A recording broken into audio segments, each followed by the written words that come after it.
Yo, good morning, traders. Happy Friday, and welcome to another episode of Market in the Morning. We've got a very special episode. We have the Seb Squared joining us today. It's going to be a phenomenal stream. This guy is a smart dude. He runs great streams for Market on the Chart Fanatics, great analysis, great Instagram breakdowns. So we'll be dropping his Instagram tag in the comments as well. Seb, if you want to do that right now in the private chat. But guys, smash that like button, subscribe if you haven't already. Market in the Morning starts right now.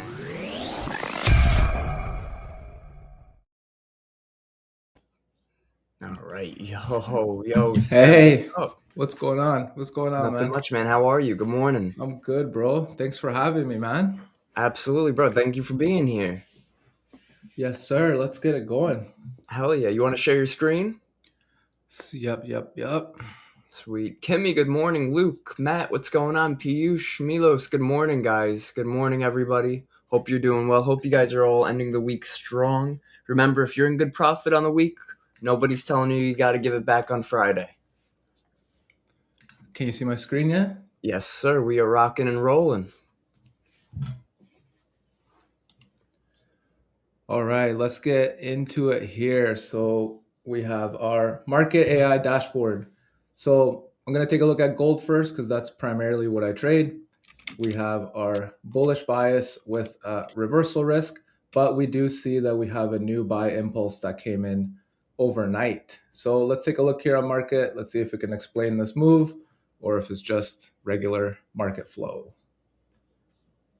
So overnight, nothing really crazy. I haven't seen any real high impact headlines come Yeah. through overnight. So it looks to me like it's just your regular market dynamics pushing price back to the upside, as it looks now like we are. Oh, that's the analysis from yesterday, but forming a bit of a balance range here, and market is accepting these prices. So overall, I'm still leaning bullish on gold. I've been leaning bullish on gold since we broke out of that consolidation, that 5-week consolidation at the lows down here.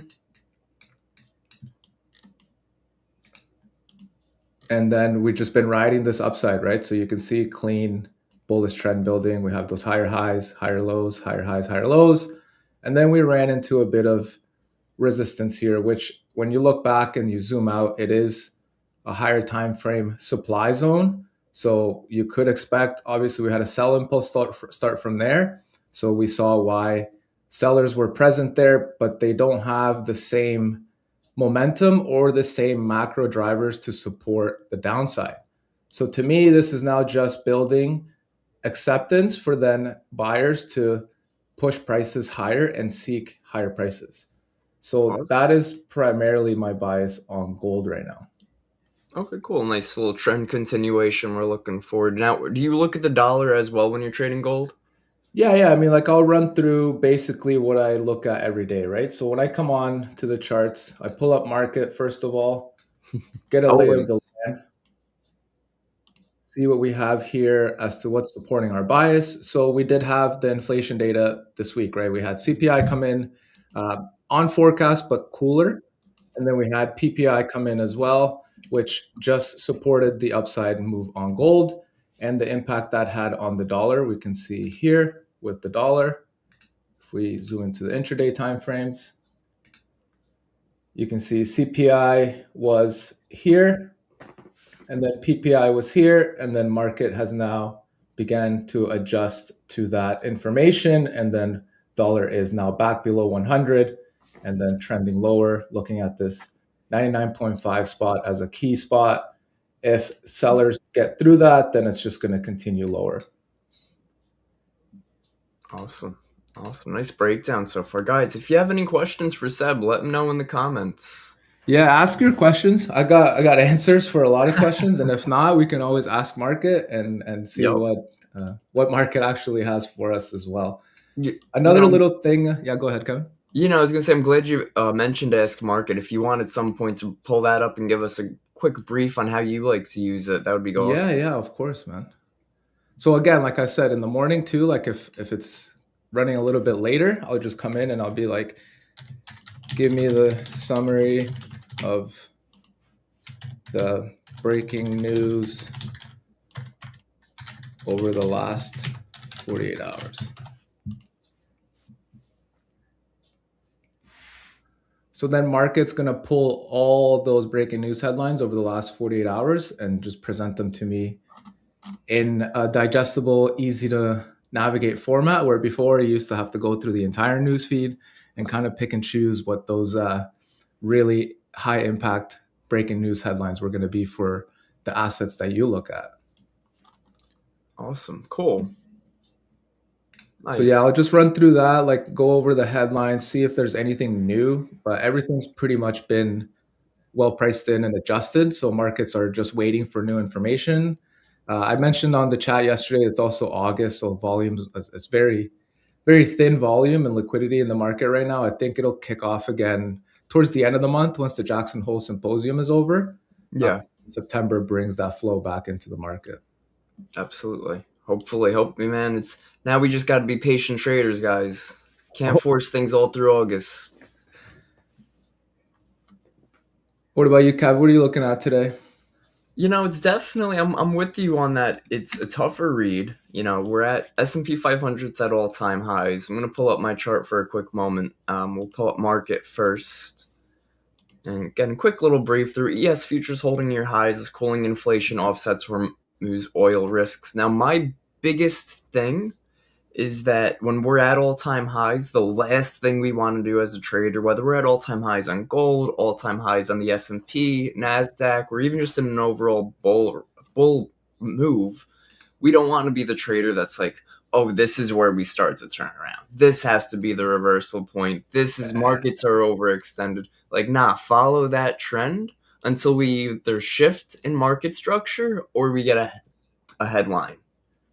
Yeah, for sure. I always say like markets could be irrational longer than we can stay rational. So when you Yep. you think that it's the top, it's not always going to be the top, and that's when you really. I mean, for me personally, from my own experience, that's where I've noticed that I really start to go into like that tilt mode is when I'm trying to catch a bottom or catch a top instead of Yep. waiting for the proper confirmation to really jump into the trade. Exactly. A lot of people have that, man. Even I always tell people if you got 2 months of trading, 2 years of trading, we're all human. So it's going to happen where we tilt, where we do things that's against what our plan is. But that's where our rules have to be in line to sort of protect us. It's where risk management can be in line to say, hey, listen, I took a stupid trade, but at least I followed my risk rules. So I just took a loss. It wasn't the biggest loss, it was a lesson. Yeah, 100%. And I mean, like, there's a lot of those like tough lessons that you have to learn by going through them. Like, especially for me, like when it comes to like tilt trading or really like getting out of my own rules or my plan, it usually happens when the market rewards me for doing something stupid one day, and then the next day I'm like, oh, it worked yesterday, so I'm going to try it today. And Yep. you kind of go in like willy nilly, you go in overconfident, like especially if you're on a winning streak, and then boom, like just you get destroyed by the market. The market kind of just humbles you again. And That's then what usually happens is the trade that you should have waited for is the trade that actually happens, but you've already spent your entire emotional capital and then you don't have anything to come back from. And then you don't even take that trade. And then you're like, if I would have just waited for this trade, I could have made the money that I was trying to make. Instead, bro. you lost money. 100%, dude. I preach that all the time. How it's like if I'm waiting, if I see we're in a bull move right here, and I'm waiting for a long position on a pullback, I'm not gonna try to grab a short position here just to get stopped out, a short over here to get stopped out. Like, why would we waste our capital and, like you said, our mental capital as well, just because we're trying to short the market towards our original trade setup? Like, if you're waiting for that long position, that's what you're doing. You're waiting for the long position. You're not trying to scalp it towards your long entry because if you're waiting for a long, there's going to be a reason for that. Usually it's because you're following trend. You're looking at the overall momentum. So if that's the case, then yeah, when we're selling off towards that zone, might be a little choppy. Why would we want to subject ourselves to that overall choppy market and extra stress when we're waiting for the setup that should be the setup we take? Yeah, exactly, man. Awesome, bro. Awesome.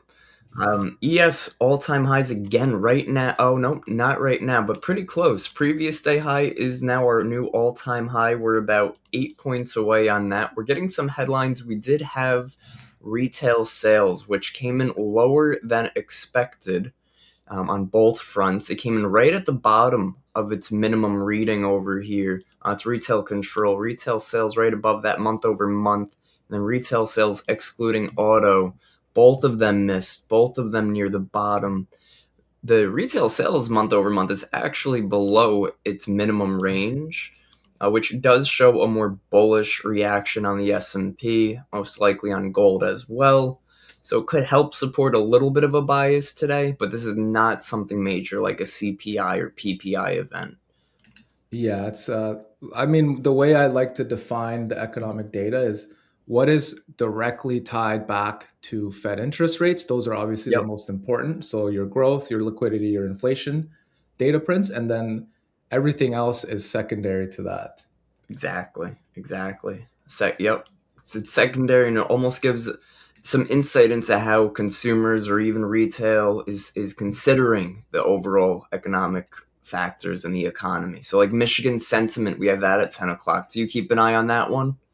Yeah, so I mean, that one was very impactful. I would say probably like 2022, 2023, but it's been in the dumps for I mean, if you pull it up on the chart, if you look at the graph, it's been in the 50s for I want to say like over 2 years now. Probably Yeah. since Trump's been in office, to be honest with you, because it becomes a I mean, I don't know if you guys know this, but it's a very political report. Yep. Like It there's a was lot in of influence that goes into that report. it was in the 40s for only 3 months in the past 2 years between April and then June, and then July went right back to 54. But it had that Yeah. nice little optimism rally right there. Yeah, and I mean, I think the last like major low was actually in 2022, 2023 when there was rate hikes, so everybody was panicking about what that was going to do to the economy. And then Yep. the last like all-time low print was a very political like a Trump hate print basically. Awesome, man. Yeah, and then Cool. if just here looking at my chart, like yesterday on the Chart Fanatic stream, we shared this gold buy analysis, which played out quite well overnight, coming down here and getting that double bottom on the 30-minute, and then that just push and extension overnight, which you can see here. We have a really solid demand level. And yesterday I was explaining how I look at supply and demand. For me, supply and demand is not like support and resistance. I like to look at demand as to like where did a move initiate from? So like Yep. what really sparked this move higher? So for me, this is what gives me a strong demand. Here we had demand until we were not able to go higher. So if we're not able to break higher from this demand, what does that mean? That the market needs to find more buyers, and it's going to do that by going lower because you want to buy low and sell high. That's So the it. next possible zone for me was here, with obviously this being another big demand area here around the 42.25s on spot. And then if you look at futures, it was going to be around 42.80, 42.90. I see that. I see that great level right there.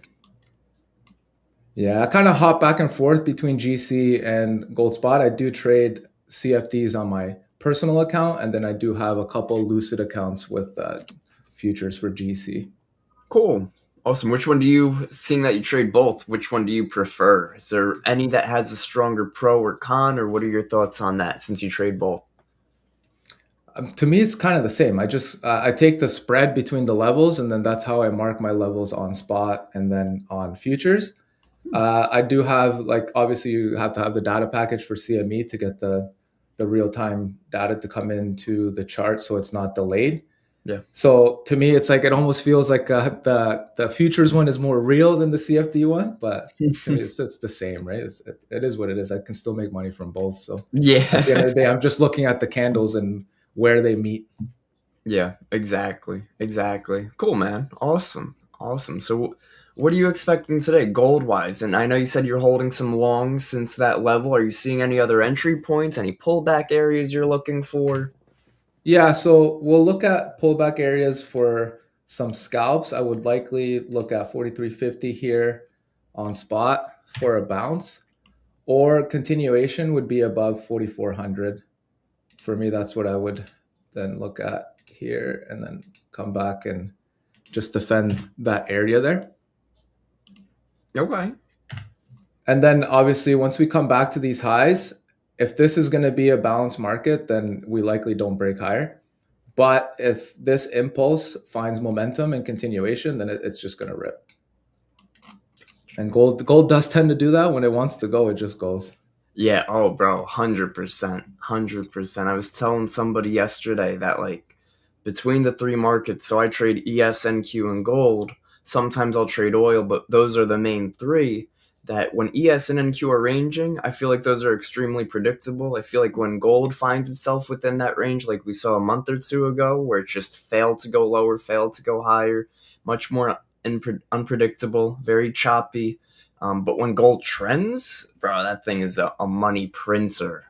Yes, yes. And that's the thing. Like a lot of people try to trade it like they trade, especially people that are from the FX space. They try to trade gold like they trade Euro USD or GBP USD. You have to realize that those are currency pairs, and this is a commodity, but also a store of value.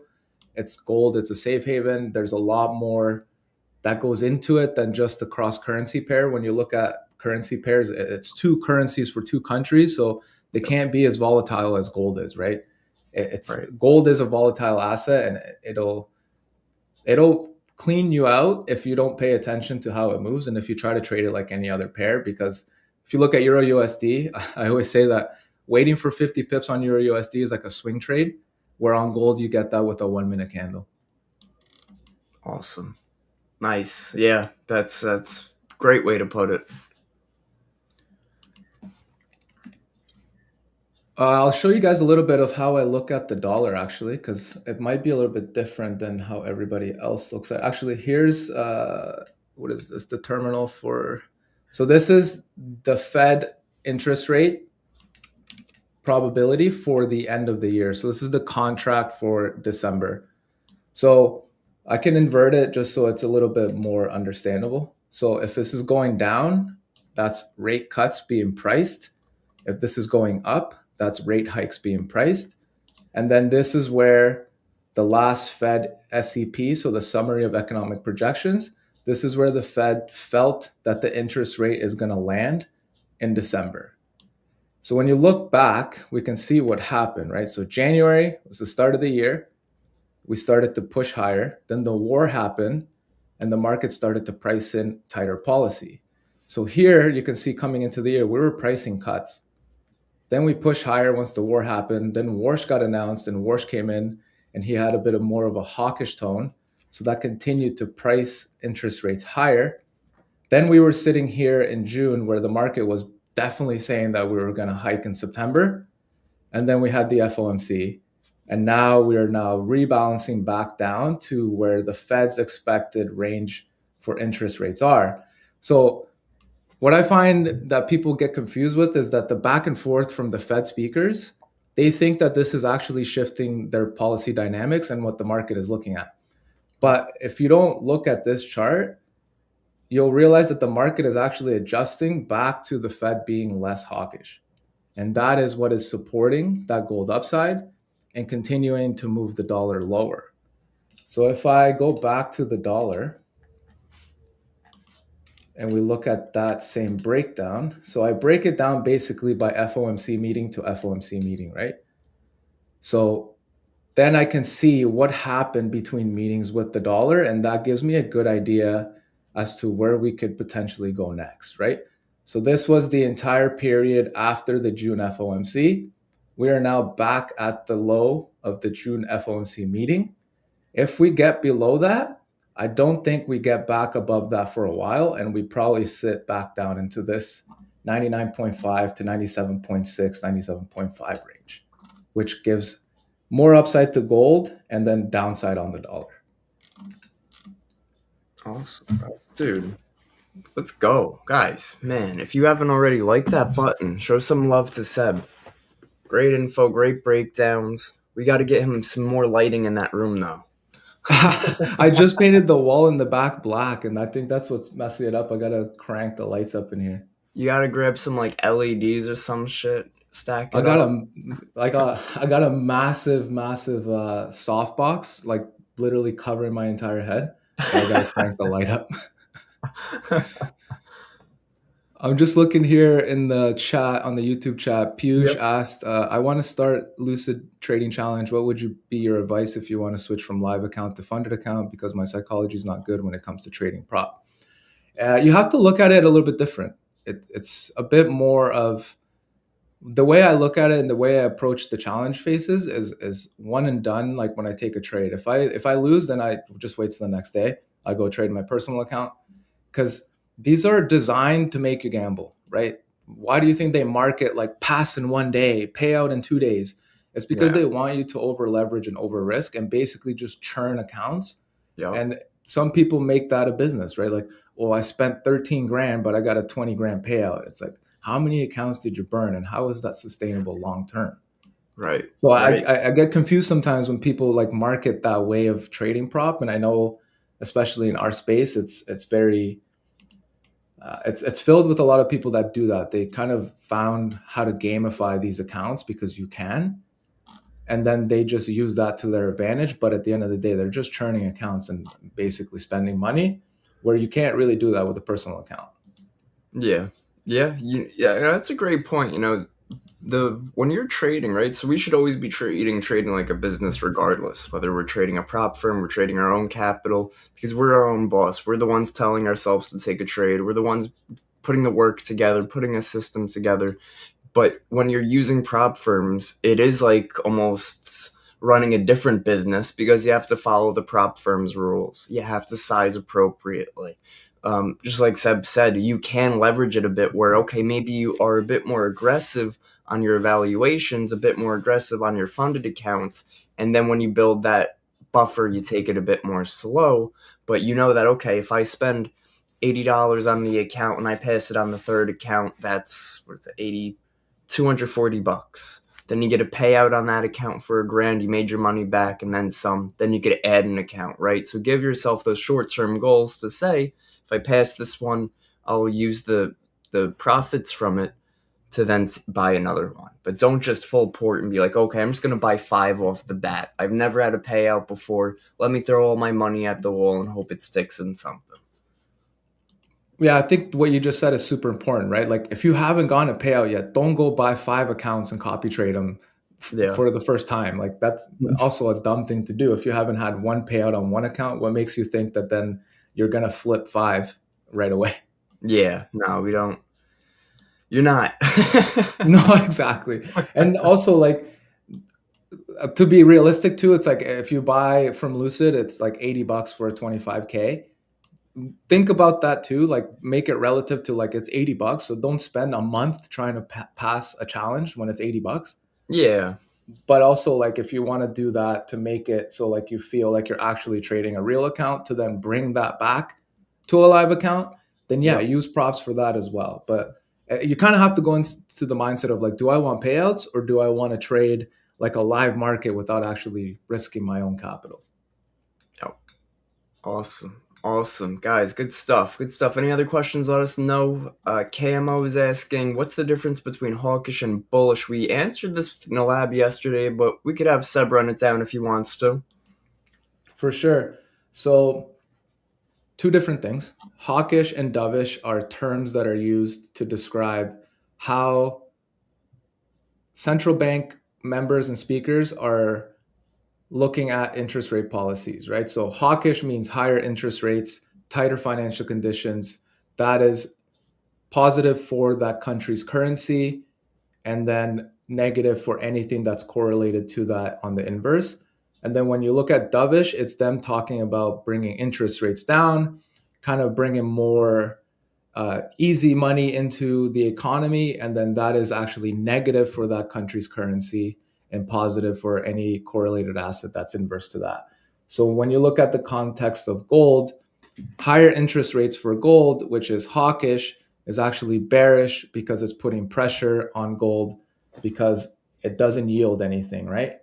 And then when you look at dovish, it's bringing easy money back into the economy, and that's going to devalue the dollar. And since gold is measured against the dollar, it's going to create a bullish upside move on gold.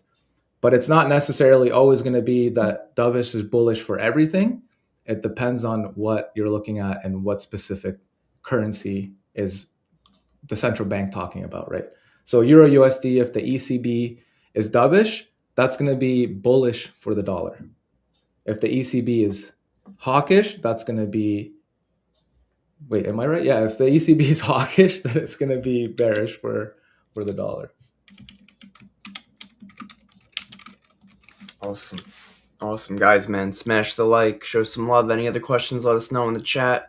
That's my main point, because if you spend money on 10 accounts and pass a few of them, you may get the payout, which is positive ROI, but can also create bad habits as a trader. 100%. We never want to put ourselves in a position where if it works out, it's great, but it creates bad habits, because then you're going to expect it to work out time and time again.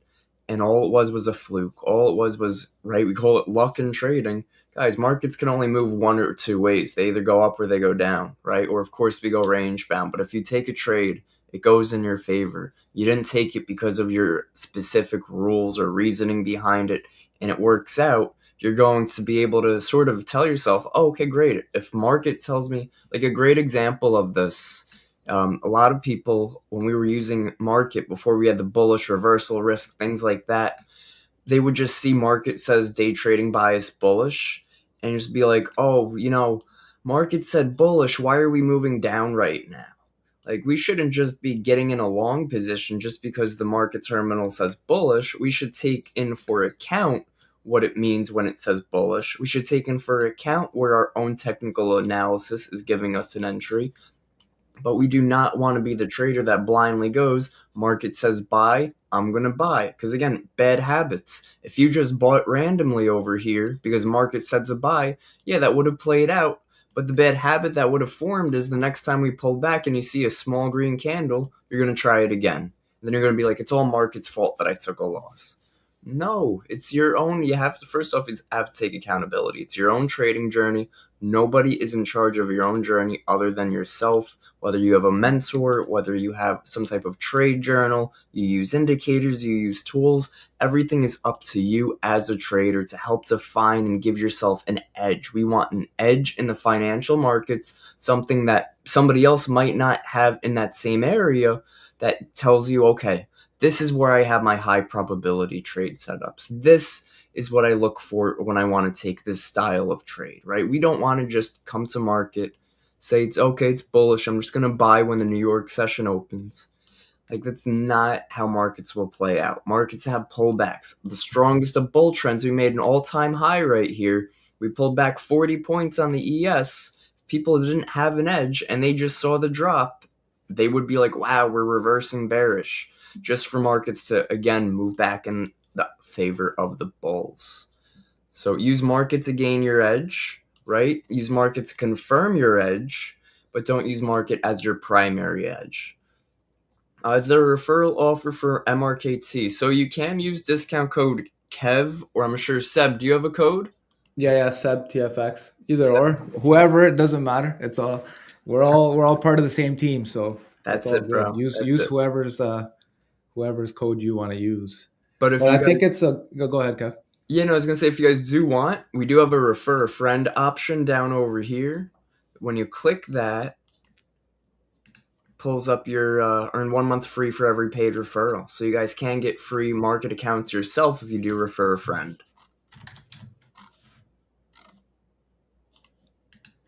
Yeah, and I Also, think super important to go back to the topic on edge. yeah, Uh, we all have to be able to define, like, what is your actual edge in the market.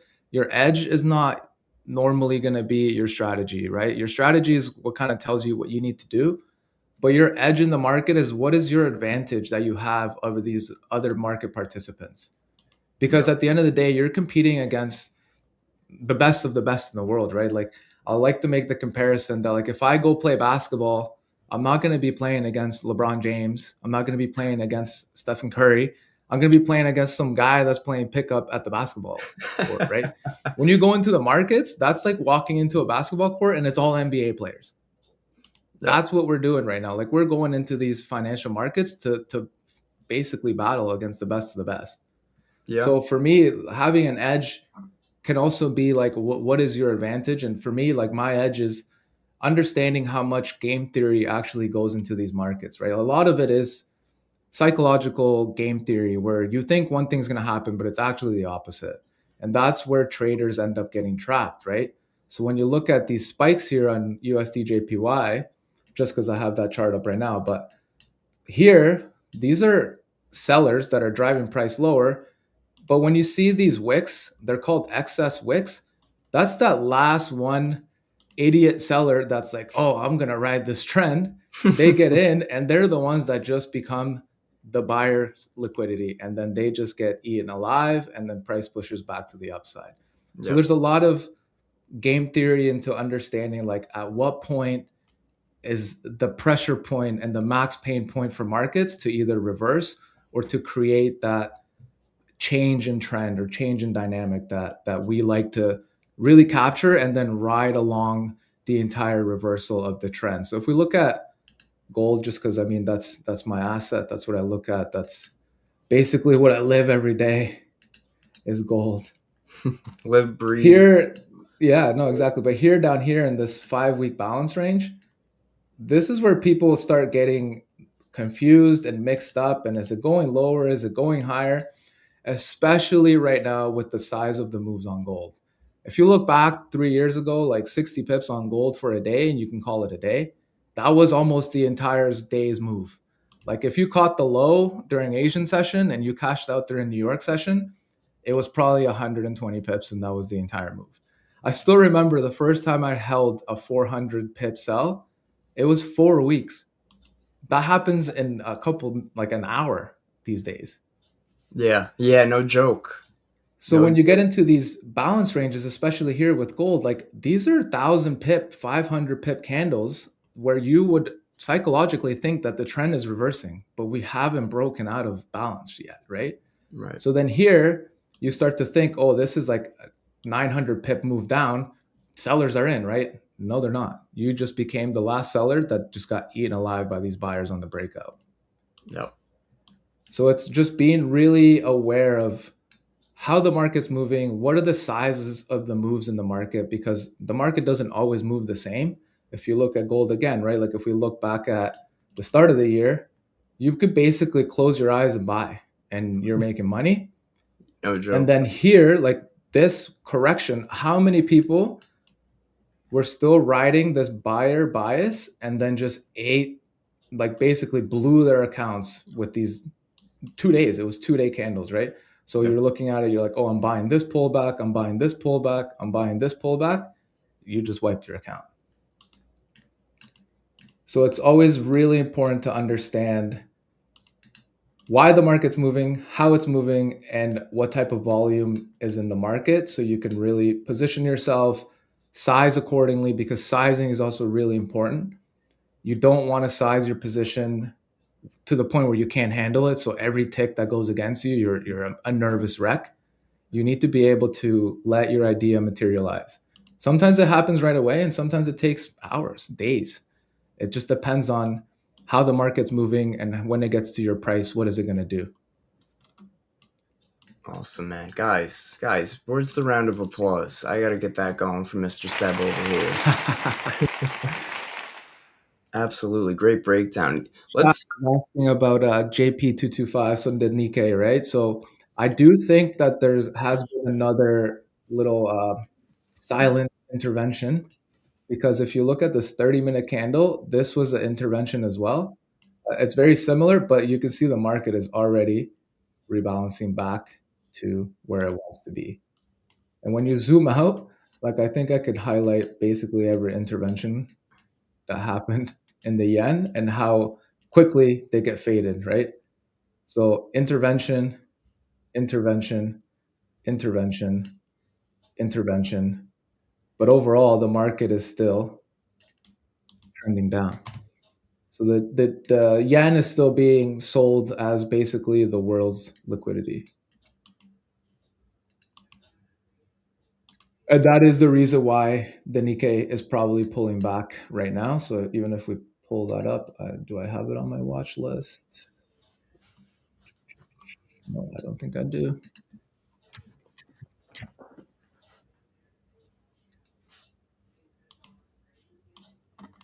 Right. So like, I mean, look at we're talking about like it's dumping, but look at this daily candle. We haven't even our daily candle's low.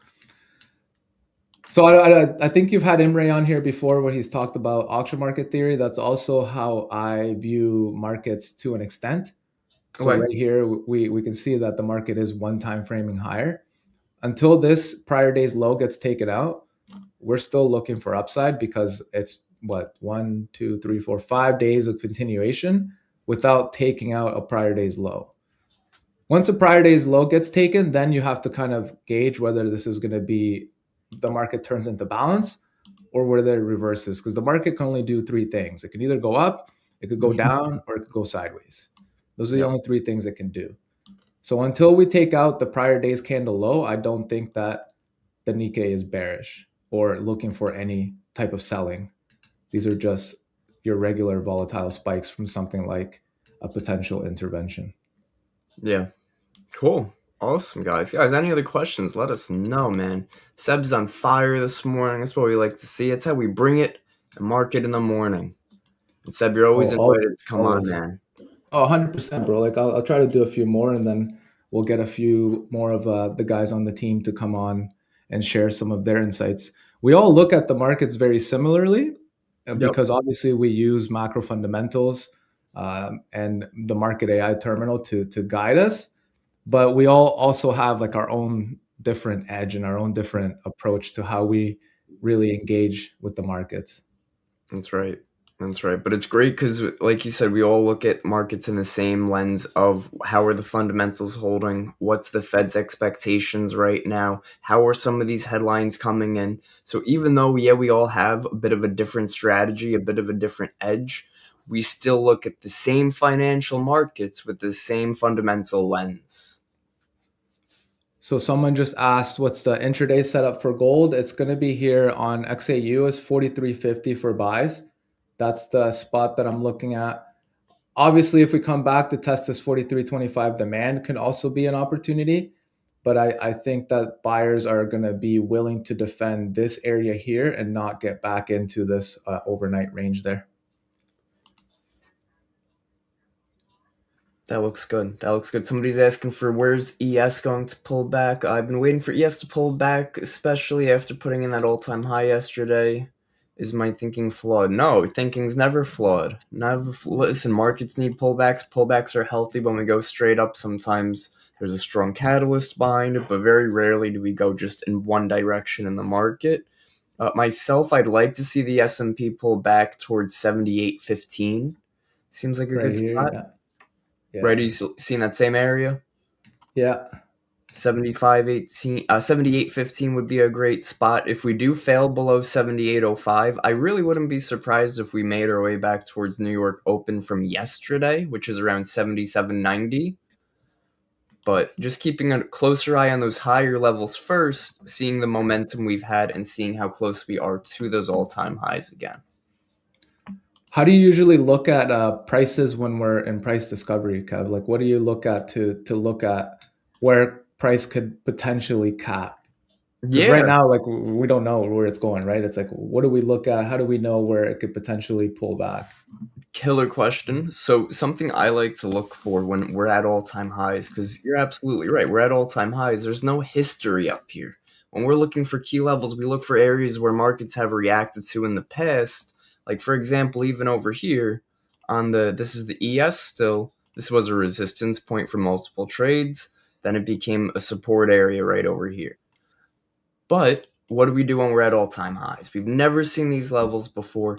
I like to look for, call them key psychological levels. So anything ending in 78.25, 78.30, 78.50. Things that end in that zero or a 25 are key psychological points that no matter the strategy you're trading, no matter how much money you're trading with, our psychology is going to trigger and look at these specific levels, especially because we're at levels we've never seen before. So, a price level I'd like to look for at the upside today with good momentum would be 78.50, and then possibly that 78.70, 78.75 area. Nasdaq is a bit more of a wider range, so ES you can go every 5 points. NQ, because of how volatile it is, it'd really be more every 100 points, every 50 points. Nasdaq, I'd love to see a nice clean move above 30,000 and 360 to make her way towards 30,560. Let's see. Yeah, Nasdaq, man, just pure momentum from these 12% lows from all-time highs, up 11% now, 3,000 points in a matter of 2 weeks of trading. You trade the And this is the Nasdaq other as well? thing. I mean, I look at ES and NAS just to kind of get a good gauge as to like what type of volatility is in the market. I trade ES and S&P 500 here and there when I find good opportunities. But you were saying earlier about the market doesn't go straight up. I find that when Nasdaq and ES want to go up, they go straight up for days and then they'll balance for months or weeks at a time, right? Like if you zoom out a bit on the daily for NAS or even ES, I think if you look at, was it April of last year, it was like just straight up for days. And then if Yeah, you look this at the most recent move, I think we were straight up for 5 days before finding a little bit of balance and then continuation higher. yep, Yeah, exactly. And yep. those moves happen like if you don't get in, you're not getting in. 100%. Like, let's see, this is July 30th right here. Take a look in the 5 minute. Now, they do, you're absolutely right. When we trend, trends come with momentum because markets range 80% of the time. So those trends are going to be a lot more violent when they occur. Um, when I say they don't go straight up, I mean more so on like the 5 minute, where we don't just have, Yeah, okay, I get what you like, mean. very rarely, like, we had this insane day. This was like August 4th, where ES just had this crazy grind higher. But let's see. That 30th, July 30th, right here was even a strong bullish day, but it still ended up pulling back towards VWAP before continuing. This day right here, if you're looking at it from a daily perspective, our open is here, closes up here, still green. This day, dipped first, pushed up, pulled back VWAP, continued. This day was just like you said, you could buy and close in 15 minutes at any point in the day and make money. Yeah, exactly. Let's see. Somebody's asking, how can I see a genuine correlation between XAU and XAG? Oh, that's a good question actually, because XAG is a bit, if you pull up my screen, XAG is a little bit more it's tough to gauge because silver's so manipulated and it's been manipulated so many times, right? So if when you look at silver in relation to gold, yeah, they're both precious metals, but silver does not move like gold. Silver moves sideways a lot, and if it spikes up, it likely gets dumped.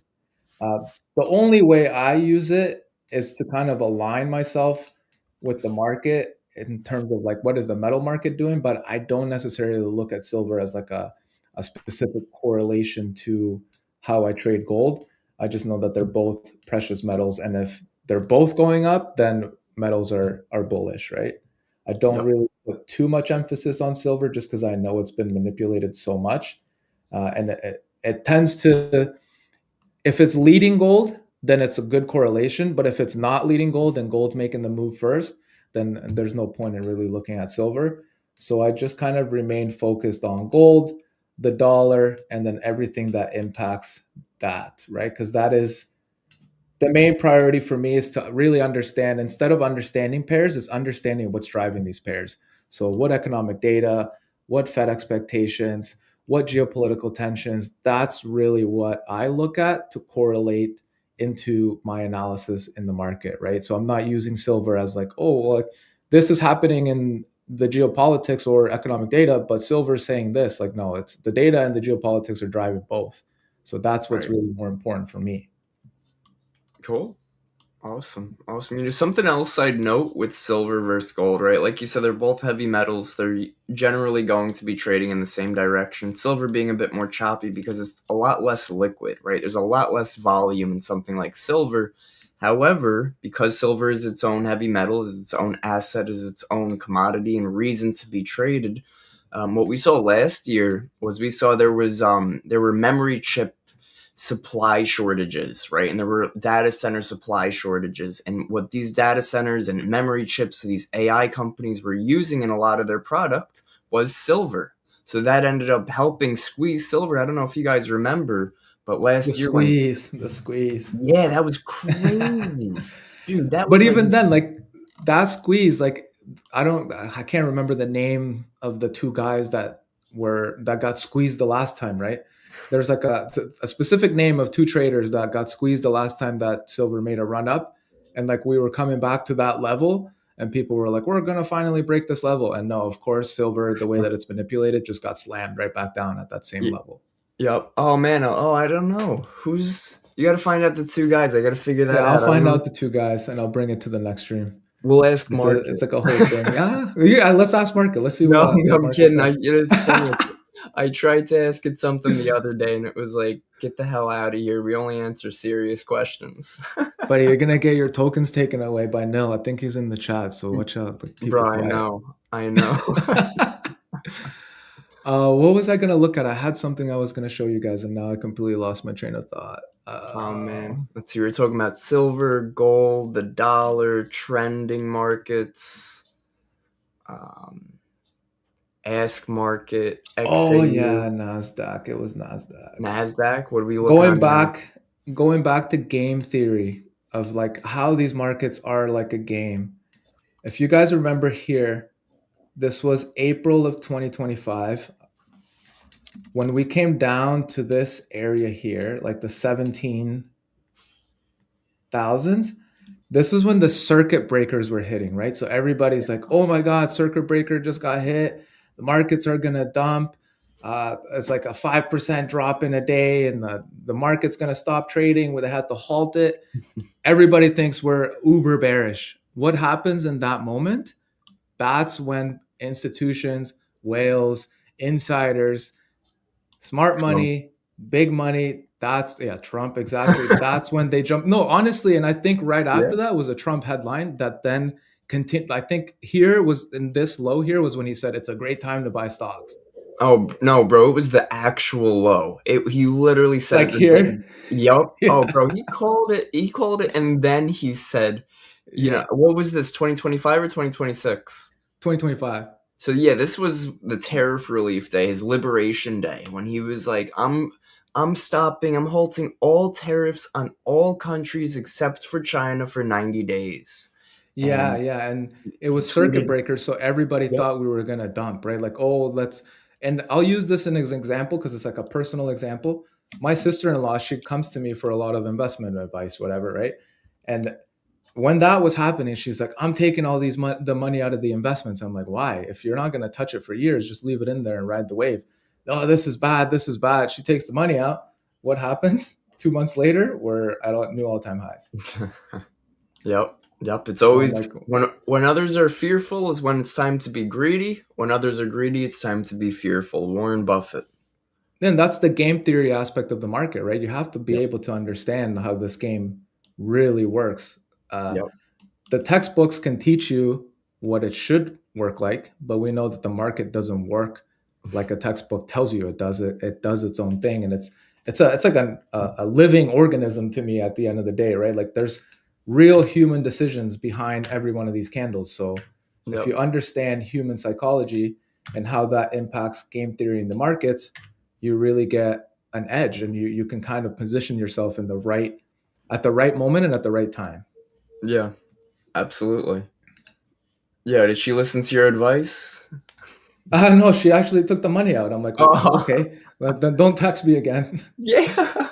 Block And my number.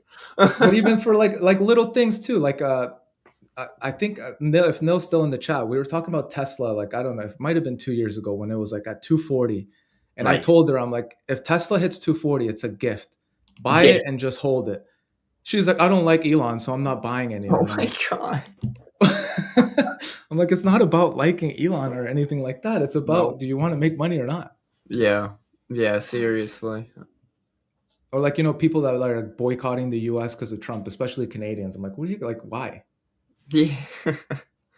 Why? Why does it matter how you personally feel about somebody if you know the return on investment is available? If you know that the stats behind it are in your favor, right? If you're able to make money off it and you don't like them, hate to break it to you guys, but you profiting 50,000, 100,000, 200,000 doesn't impact them. You losing Not at all. 50,000, 100,000, 200,000 doesn't impact them. You trading against them, for them. They don't know you, they don't care about you. Do your thing, make your money. Yeah, also, and I think it's really important. Somebody in Chart Fanatics yesterday asked, Yeah. like, what can they do if they don't know anything about macroeconomics and fundamentals?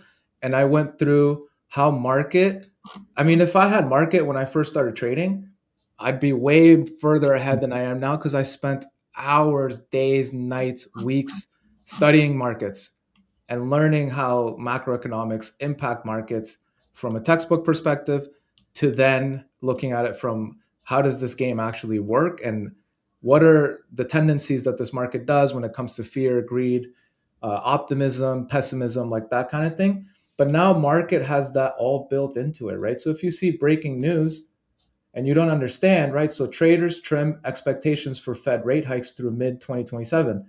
This is this is the new information that we've been pricing this week.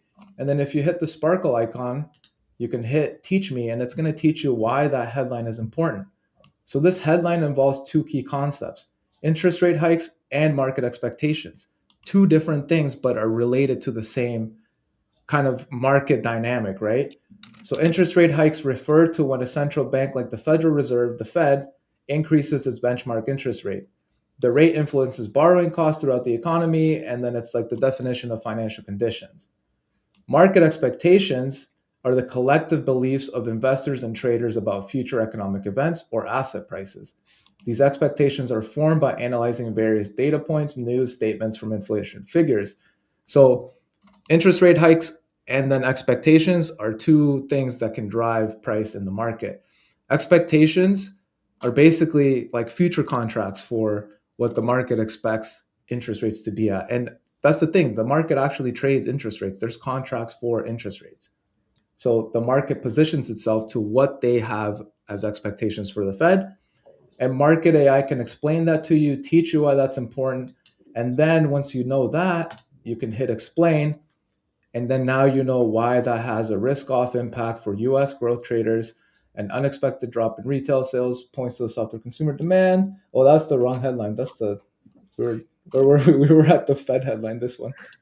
I was like, wait a second, retail sales. What? Okay, so risk on, because I was like, wait, why is that risk off? It's risk on. Risk on. Traders scaling bad Fed hike odds lowers the discount rate, which supports equities and eases pressure on rate sensitive sectors while pulling treasury yields lower. So those expectations of less rate hikes through 2027 creates a risk on environment.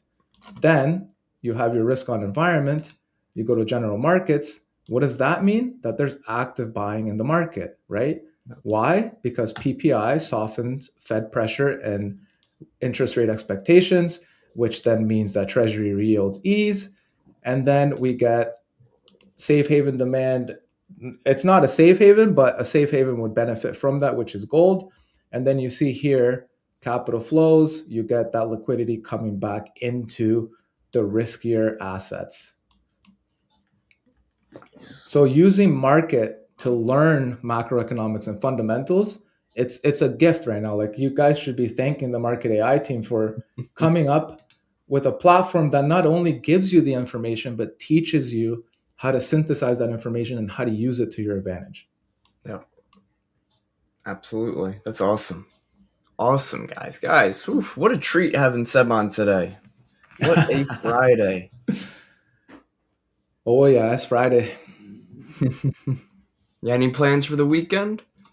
I think we're gonna hit the studio later today to just record some content for obviously for our personal brands for market, and then yeah, I'll make sure to give them the kiss for you, Piyush.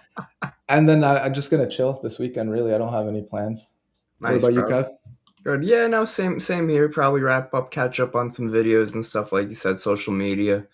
I've been lacking this week, been super busy, so got to catch up a little bit, get some tutorials in there, some fun types of videos in there. You know the vibes. Yeah, 100%. I've been tuning into the market in the morning, market live for a while now, and I gotta say, like the way that you keep it engaging is amazing, and it's growing. The show is becoming a staple in people's every morning. So just continue to drive that with that same energy that you bring to it every day. And I mean, the sky's the limit for Market Live in this channel for sure. Absolutely. I appreciate the kind words, man. Absolutely. Put a lot of effort and time and energy into these shows, and I want nothing but the best for everybody. Yeah, man. I remember when it first started, and it was like a 20-minute slot, and I'm like, oh man, it could Yeah. probably be longer. Yeah, it was I think it was like 30 minutes at first. Then we brought it from 8:20 to 9 o'clock for like Tuesday and Thursday. And then we were like, all right, we brought Imri on and he was like, oh, I'll do one on Wednesday. It's like, all right, I'll host that with you, make it a bit easier. Conversations are always helpful. Because at first it was like Tuesdays with me in the lab, Thursdays me and Jeeve, then Wednesdays me and Imri, and then we are like, let's just do 5 days a week and let's extend it into New York Open. Let's give people the market experience with the New York session open so they could actually see how it works and how it helps. And Yeah, yeah, and I think it gets you get a better I would say output and like analysis when you cover a longer time horizon, because when you yep. cover 8 to 8:30, it's like, oh, and then there's the data, and okay, good luck, you're on your own. Yeah, take But care. with this, like, yeah, now we can actually like walk people through it, kind of give them advice of what we're seeing, how the market's reacting, and just being able to not handhold, but to just be there as like a support system for people when they're trading markets. Yeah, absolutely. Absolutely. Can we expect gold to retest yesterday's high? What are your thoughts there? I mean, it could, right? Because we have this buy impulse, right? So, I mean, I don't know if you can see it because my chart might not be zoomed in, but I have an indicator here that has ATR expansion on it. So, whenever the volume of candles expands by 10 times more than the previous candle, it starts to turn the candles yellow. So, it gives me an idea of like where more interest came into the market, and you can see it here at 43.25, and then we're building more interest here. So if buyers do seek higher prices, we can definitely come back to retest at least these areas here around 44.10, 44.25. And That's pretty then cool. yeah, it's all about, can we break out of the range now, right? Because now we've developed this range over the last, what, since Tuesday. Actually, this entire week is now kind of building a bit of a balance range, right? So we have these lows here, which we did not break through, and then we have these highs here that we were not able to break through. So this is the box that we're playing in right now. We're in the middle of the box, and I hate trading in the middle of the box, to be quite honest with you. I'd Yeah. rather wait for the extremes. I'm with you. I'm with you. It's funny. We have had Mel on the show. She calls it the no zone. I call it a don't trade zone. Whatever you want to call it, guys, just don't call it a trade setup. But yeah, I mean, you can get scalps. Like, I mean, it's you can get scalps anywhere. It's just about like, what are you really trying to get out of the market? And Yeah. I don't like scalping because to me it's a bit more of like, I don't want to say gambling, because there's actually people that are really good at scalping. I Yeah, just if you have it doesn't suit my personality. Yep, exactly. And you know what? That's something we have to know as traders because, like you said, some people are great at scalping, some are better at trend trading, some are better at positioning, right? Like Nalab does, positioning into a trade where you hold it for hours or days. Yeah, Luke, 100%, man. Don't diddle in the middle. But yeah, that's cool. That's cool. Somebody was asking about the indicator, the yellow candle stuff. What was that called again?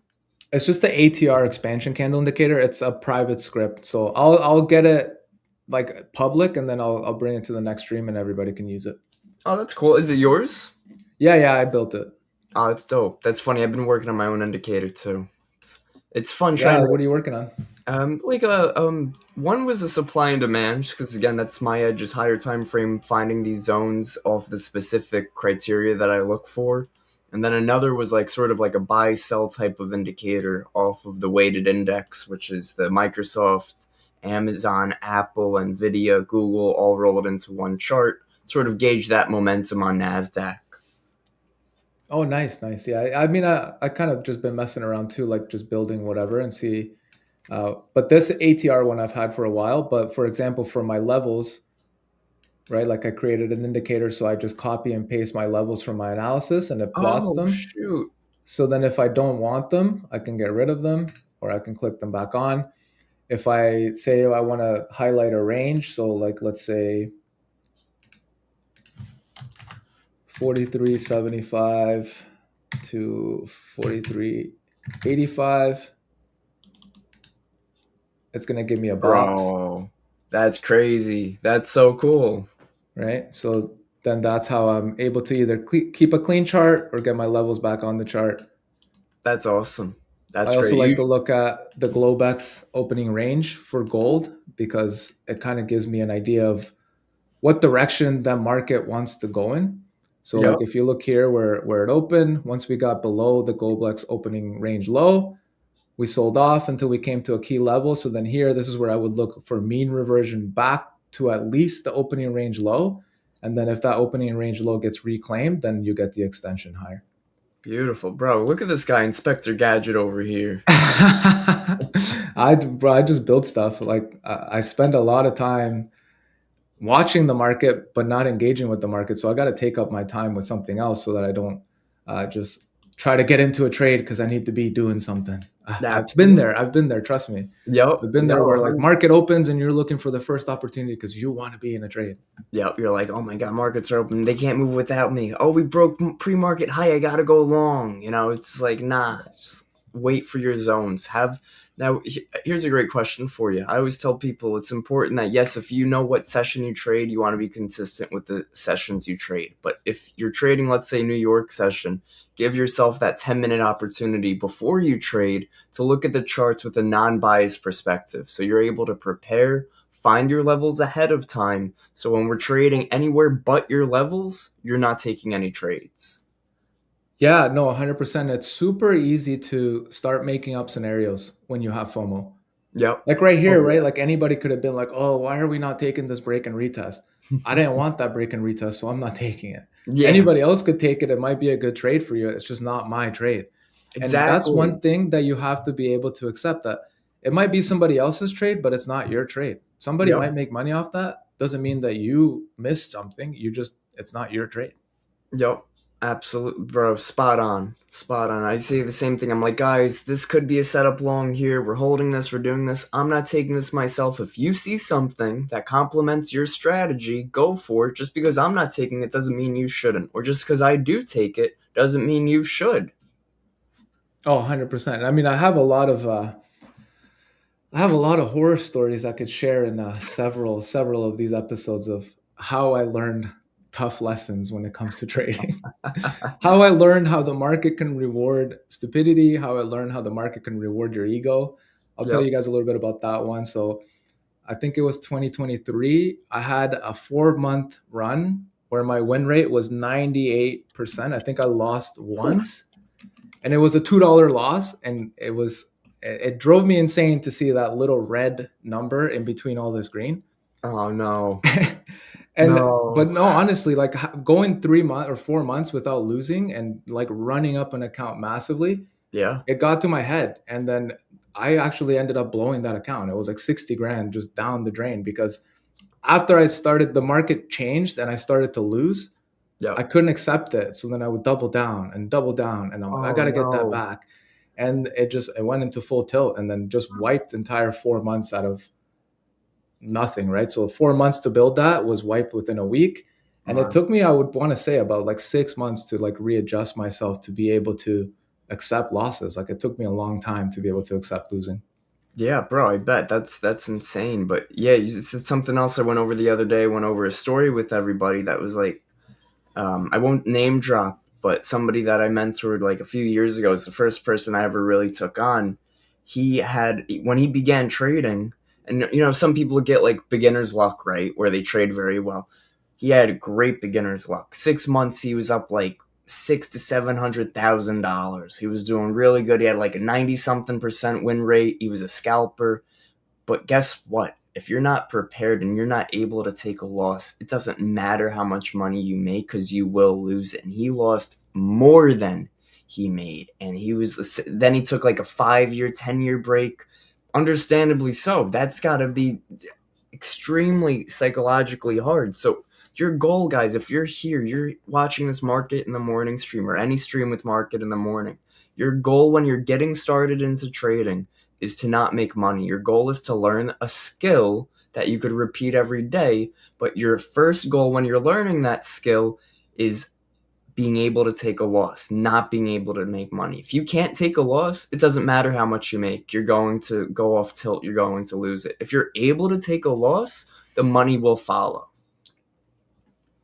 Yeah, 100%. I had this conversation with Nil the other day too. We were just kind of talking about like when you take profits in the market and how like it kind of skews your perception of money, because I can see like $1,500 in profit here and be like, I'm not closing, I'm not taking profit. Yeah, But if I went, like, imagine if you're driving and you get to a stoplight and someone offers you $1,500 and you're like, nah, bro, I'm good because at the next stoplight they're gonna give me 3 grand.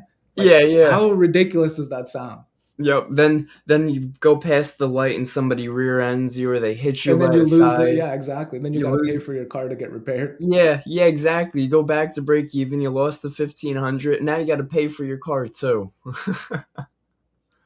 Piyush is Tough. asking behind the scenes, what did I do to overcome the hard time in trading? It's a lot to do with your mindset, right? So Yep. you need to be able to break through your own mental barriers, right? Like we all have mental blocks as to why we're not achieving what we want out of the market. For me, like for example, it was a lot of like trying to figure out what type of trader I am. So like I said before, like I don't enjoy scalping because I like to express an idea and a thesis of like what I think is really happening in the market. And I can't express that right here. I know that the market turned here. So that's where I want to express my idea from.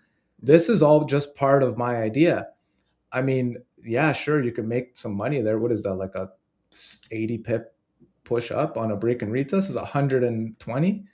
So yeah, sure, you can make money, but that's just not how I move. And to me, it's more about understanding how the market moves and then expressing my idea. And then when it comes to losing, it was just understanding the type of loss I'm taking. So if I'm taking a stupid loss because I did something stupid, that's on me. But if I took a loss because it's just a part of the market and the market didn't agree with my idea, I have to be able to accept that and then come back and relook at my idea and see where the market is aligning with that or going away from that. Because revenge trading is very much so built within not being able to accept that your idea is wrong. There's that meme of the guy looking in the mirror and it's like, you're not wrong, the market is. Yeah, The yeah, market's yeah. always right. The market is always right. Yep. Whether you think it is or it isn't, the market's always right. Yep. Something I want to touch on that you said earlier about how we're trading against some of the smartest people in the world is absolutely true. But sometimes what I like to try to, and because you use supply and demand, you can relate to this too. Our goal shouldn't be, oh, they're wrong. We have to be right. We don't want to trade against the smartest people in the world. We want to trade with the smartest people in the world. We want to find those areas, like Seb said, where markets reacted to in the past. Markets didn't react to that zone for shits and giggles. Markets reacted to it because volume was able to influence it. And if that volume was there before, there was interest there before. So that's how we're able to find those levels. Somebody also asked for ES and NQ bias. Very quickly, I just want to cover ES and NASDAQ. So S&P 500, we were looking for 78.15 over here. New York session opened. We're getting a pullback right off the open. Ideally, because we're bullish, the lower we go, the better the entry for a long position. However, you do want to do your own analysis. You do want to find your own levels. You do want to create ideas and setups where it's if this, then this, right? If we come to the 78.15 and we find support, I'll look for a long position targeting new all-time high. if we break below this zone, like it's not even there, I'm going to either possibly look for a short position to take it lower, or I'm not going to trade it at all yet and wait for the next area of interest to take a long position. But be patient, be prepared, and don't just be, like Seb said, don't just be like trigger happy when that New York session opens. That's actually a funny thing that you said that, because I remember, I think it was my first live account where I put like $500 into an account. And I remember, so I'll tell you guys, I learned, I would say 90% of what I know with macroeconomics fundamentals and trading from Jeev and Capital Hungry. And we always talked about like New York volume and New York volume this, New York volume that. I think my first account, as soon as the clock hit 8 a.m., I took a buy because I'm like, it's New York volume. Something's going to happen here. And no, it didn't buy. It actually sold off. And I lost half of that account in the first trade. Oh, jeez, bro. But that was just, again, me being naive, right? Like, I Yep. didn't really understand what it looks like to have volume and to not have volume. And I thought, like, oh, it's 8 o'clock, volume's coming in, I can take a trade. And Yeah. yeah, Nope. that was just stupid. Exactly. Lessons learned, right?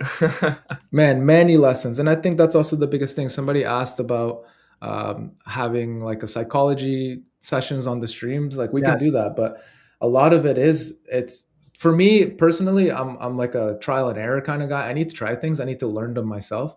You Yep. can tell me not to do something. I'm still going to go do it and figure out if I can do it or not. Absolutely. Gold triggering an alert, breaking out on gold here a little bit to the upside.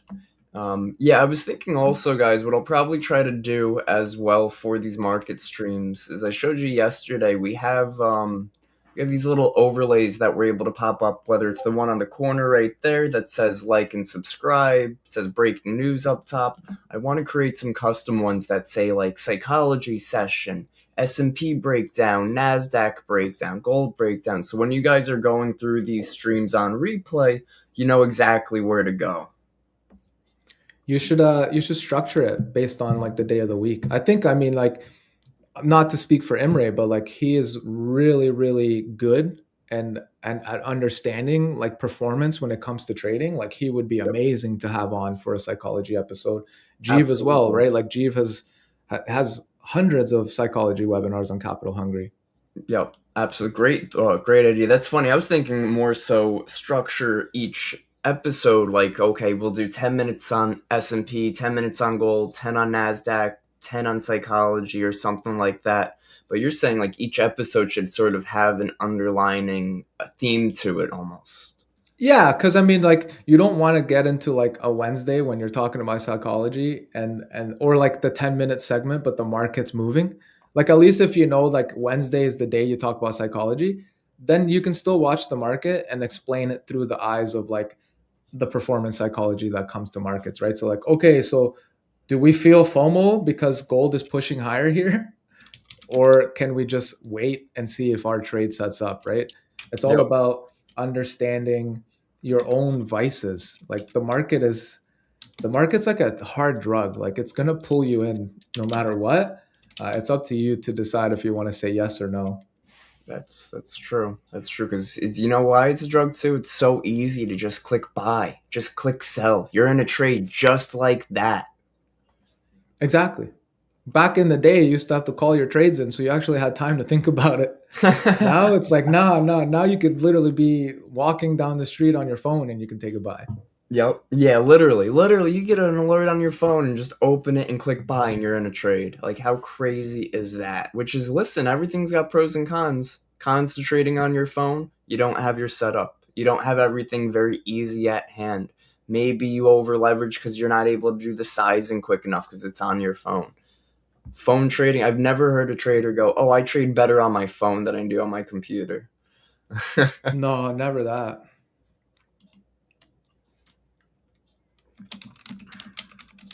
Awesome, guys. And if you guys are wondering, like, why is gold pushing higher? Remember, we're in a bullish trend. It's just continuation of the trend that's being driven by these economic drivers, right? So inflation cooling, Fed expectations pushing rate hikes out further. So now there's no rate hikes priced into 2026. They're priced into 27 now. You have Hormuz basically priced in until we get new information. So when I mean new information, it's not like a new headline, it's a new escalation, a new type of movement towards that. So like we've already adjusted to the drone strikes, we've already adjusted to the strait being closed Monday to Friday but open on the weekends. We've already adjusted to a lot of the Trump deal blabber. It's all priced in and the market's adjusted to that. It's not going to react the same way that it did before. We need new information. So for a deal, the new information is like a signed deal and an agreement. For an escalation, new information is like a military escalation where like they're sending troops and boots on the ground kind of thing. If Exactly. it's none of that, the market is well adjusted to that and it's now gotten used to having that within the market and it's not being priced as a premium anymore. Yep. Yep. What's up, Saif? Good morning, brother man. Any trades today? I didn't take any trades yet. I don't know if Seb has. I'm waiting to see a reaction of 78.15 on the S&P. If we don't get that, then probably just going to be a no trade day, especially seeing that it's Friday. The week was a very strong trading week. We do not want to be the trader that was green Monday through Thursday and then tries to force a trade on Friday and loses it all.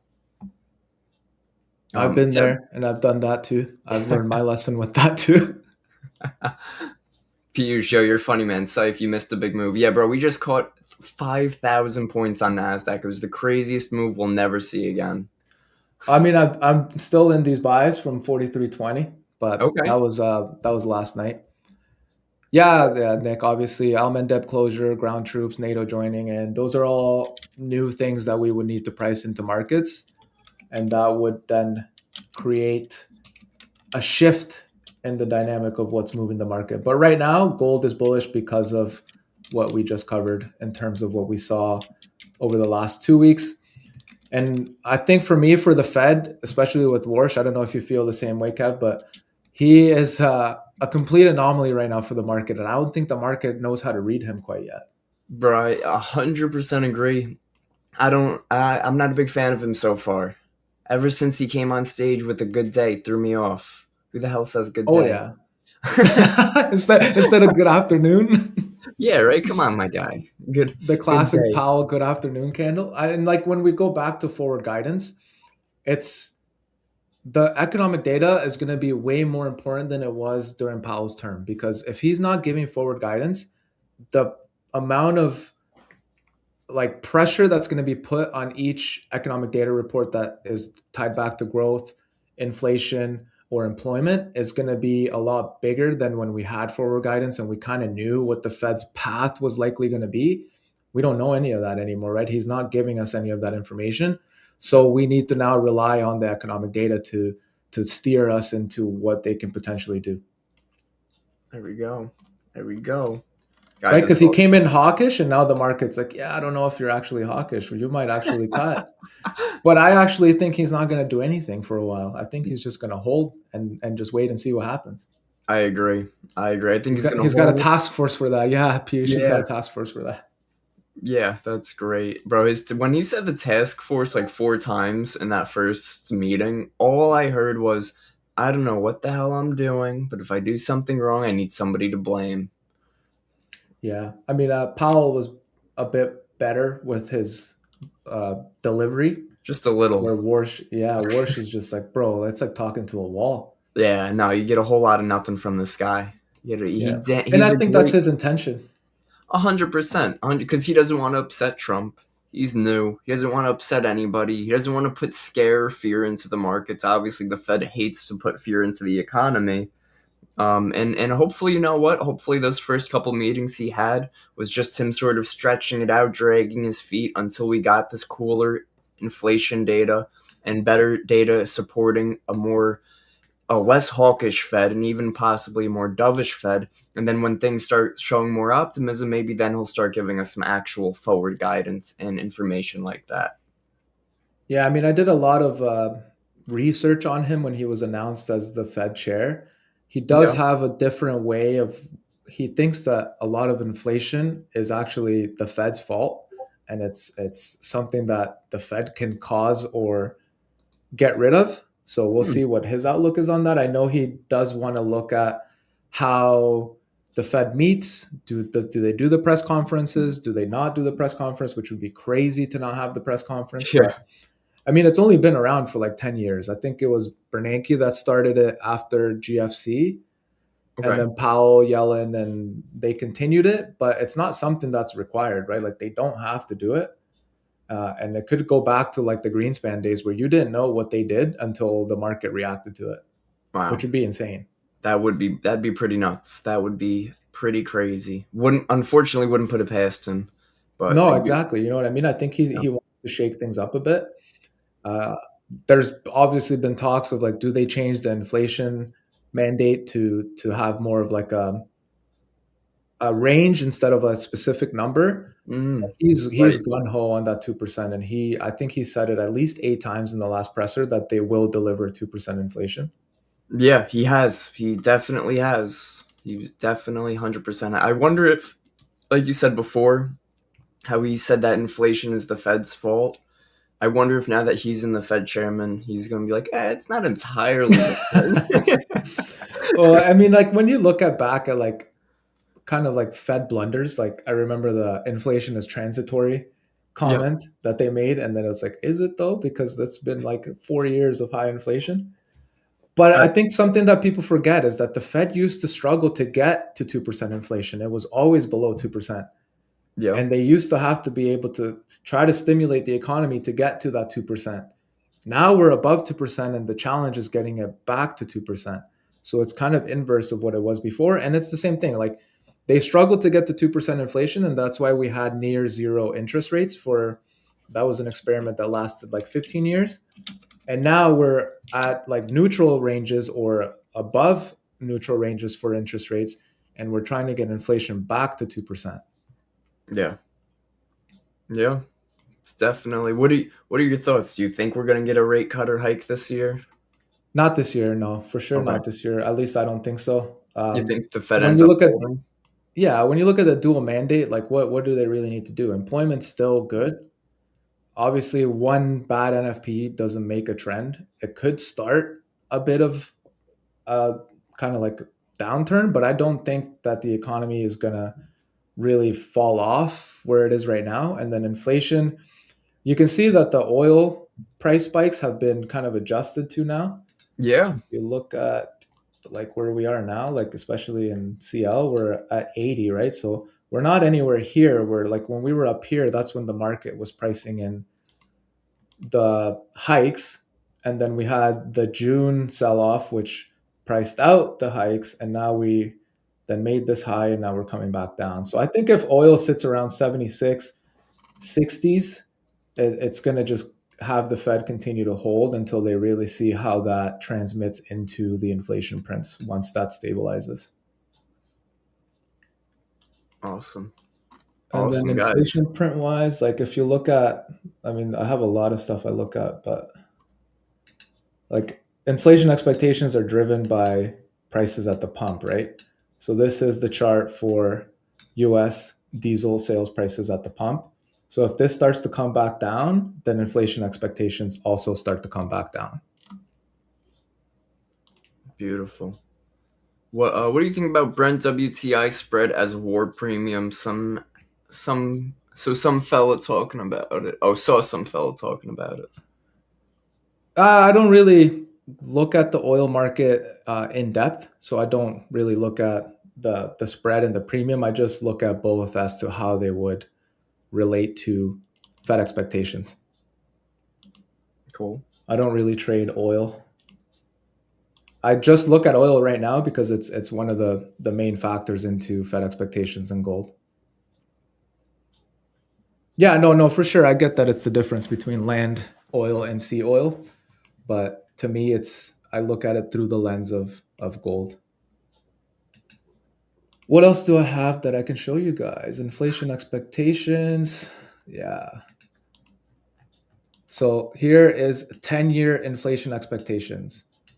For me, if this gets above 2.45, that's where the concern comes of is the Fed going to hike rates? And you can see we were up there in May, right? This is when the market was like, yep, Feds are definitely going to hike, probably two hikes. It's going to be September, it's going to be December. And then we had June sell off, May sell off, and now we're sitting here at 2.24. And if that starts to make its way back down to 2, then that's going to bring inflation expectations back down. And you can see we've been at these lows since 2025. Then you look back here, when you look at the rate hiking cycle, when inflation really went parabolic, was here through that QE period, the easy money, financial conditions, and inflation skyrocketing. And then the Fed did their best to get it back into this range.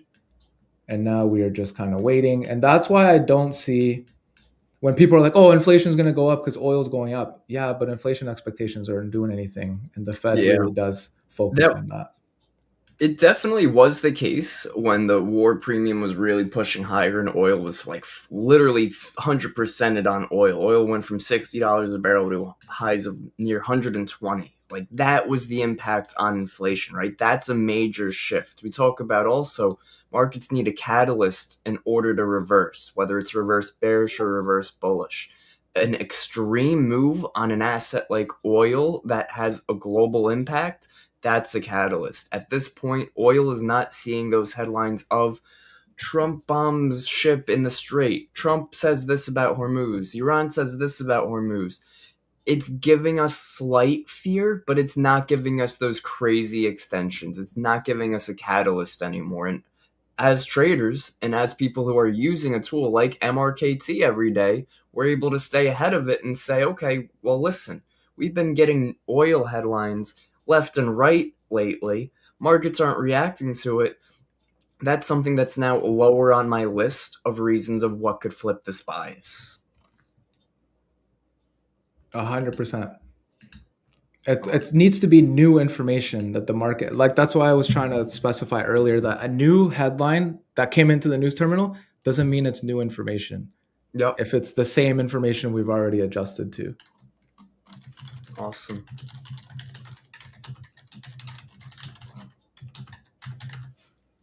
And if you pull up my screen again, I'll show you Yeah. guys what Warsh denies. He denied it at the last meeting that he uses this as his inflation gauge. But when I was looking into him, he really does focus on this a lot.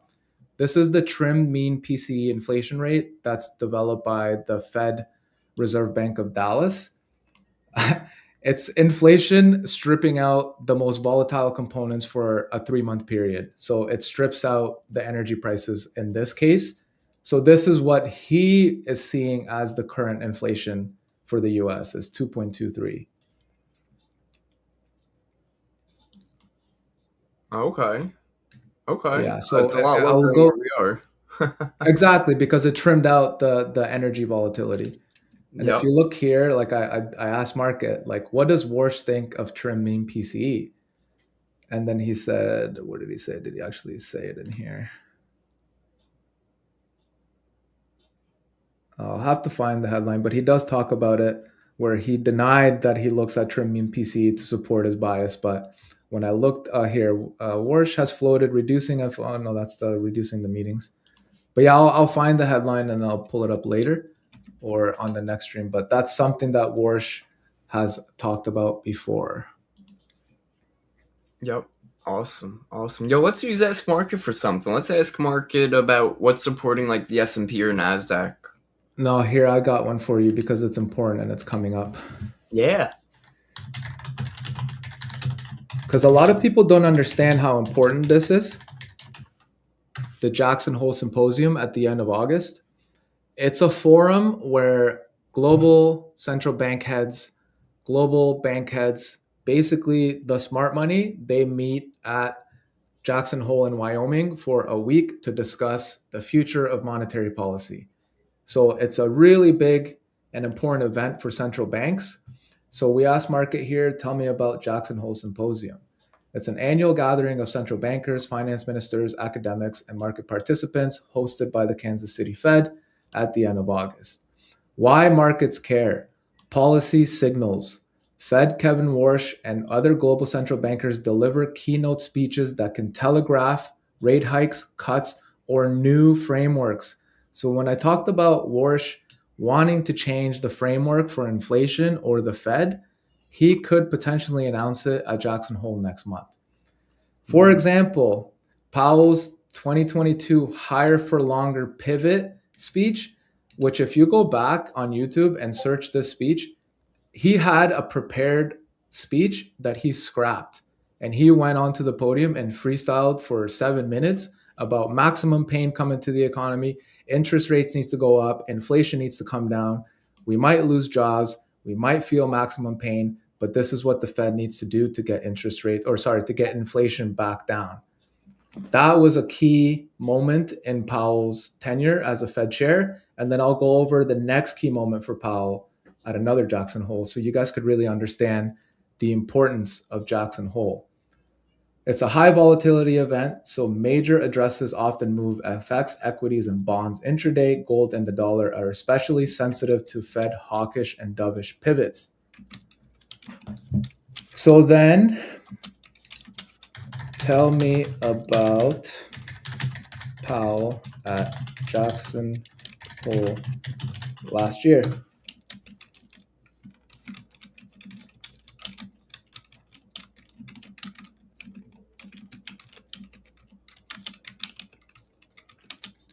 And then, because it's not really an economic event in the calendar, it's not going to pull information as to like what is the ranges, because there's no ranges, there's no data to be presented. It's keynote speeches.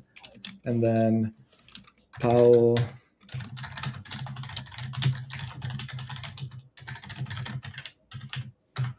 because it was a really important shift in 2025 as well from Powell. So 2022 was when he shifted into a hawkish Fed. And then in 2025 here, Powell's August 22nd, 2025 Jackson Hole speech opened the door to a September rate cut, but kept the pivot conditional on incoming data.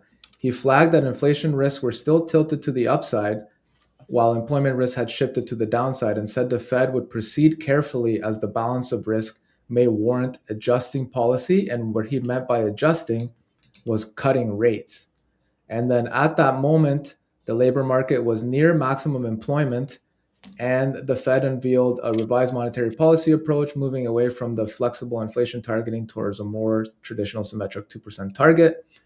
But what was really important about that was that he shifted Fed outlook to be more dovish. And you guys saw that was August 22nd of 2025. Where is August 22nd of 2025? So if you look at my chart, that's what triggered that next parabolic move on gold. Powell talked about cutting rates. What does that do to gold? It makes gold bullish. And that was what lit up this entire rally to basically 5,600.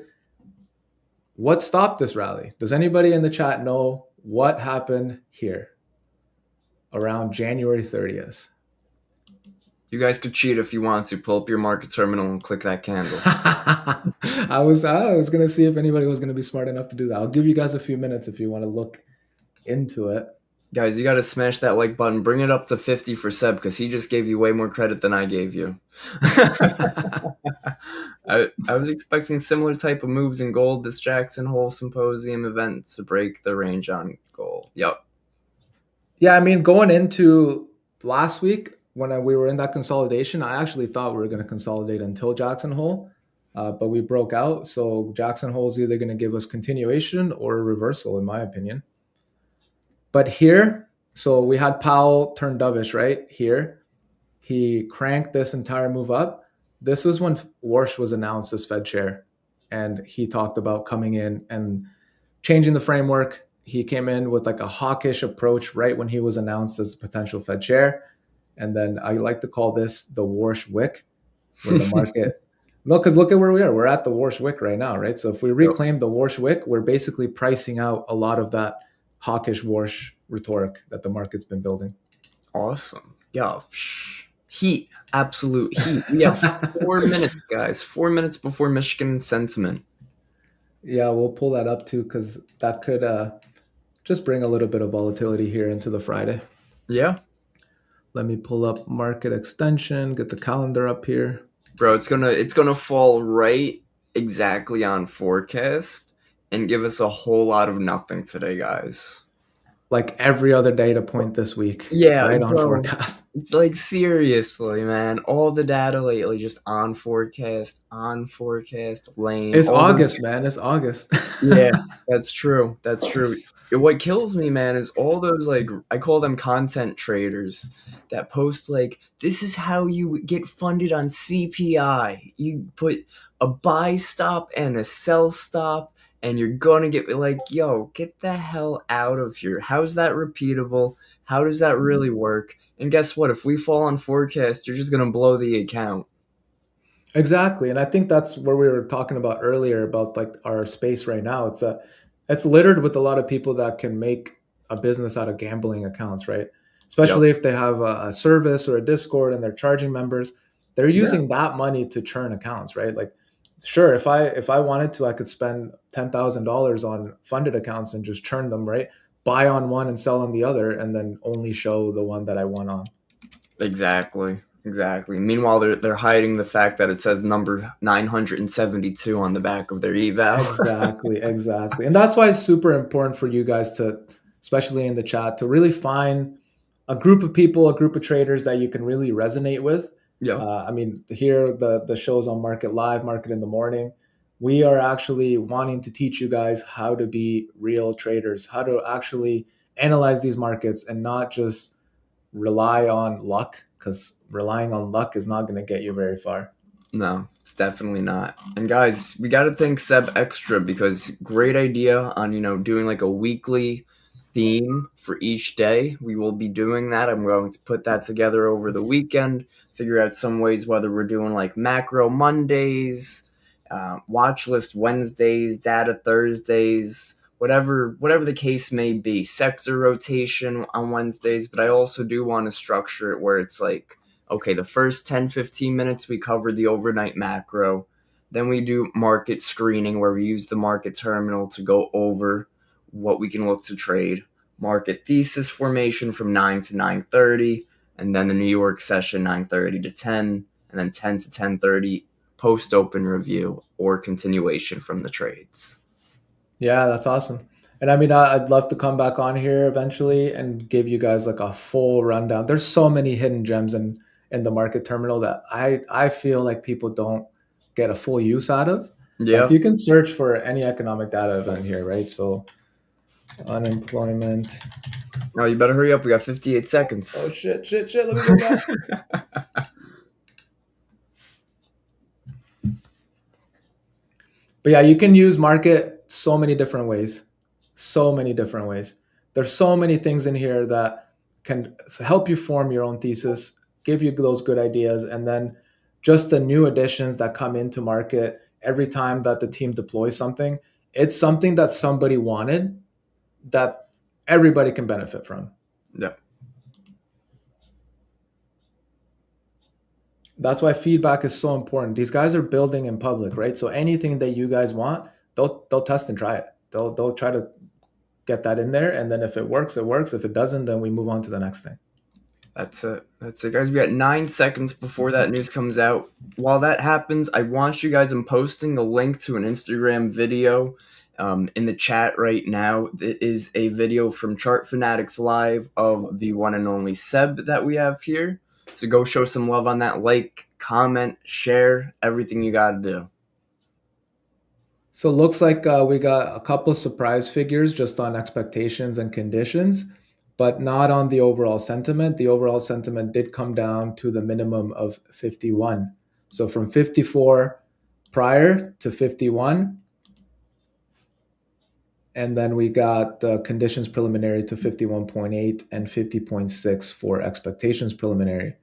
Inflation expectations for 1 year are up, but for 5 year are still at 3.3. Awesome. Yo, Saif says full margin Fridays. Bro, Full margin no. Fridays? No No, way. not today, man.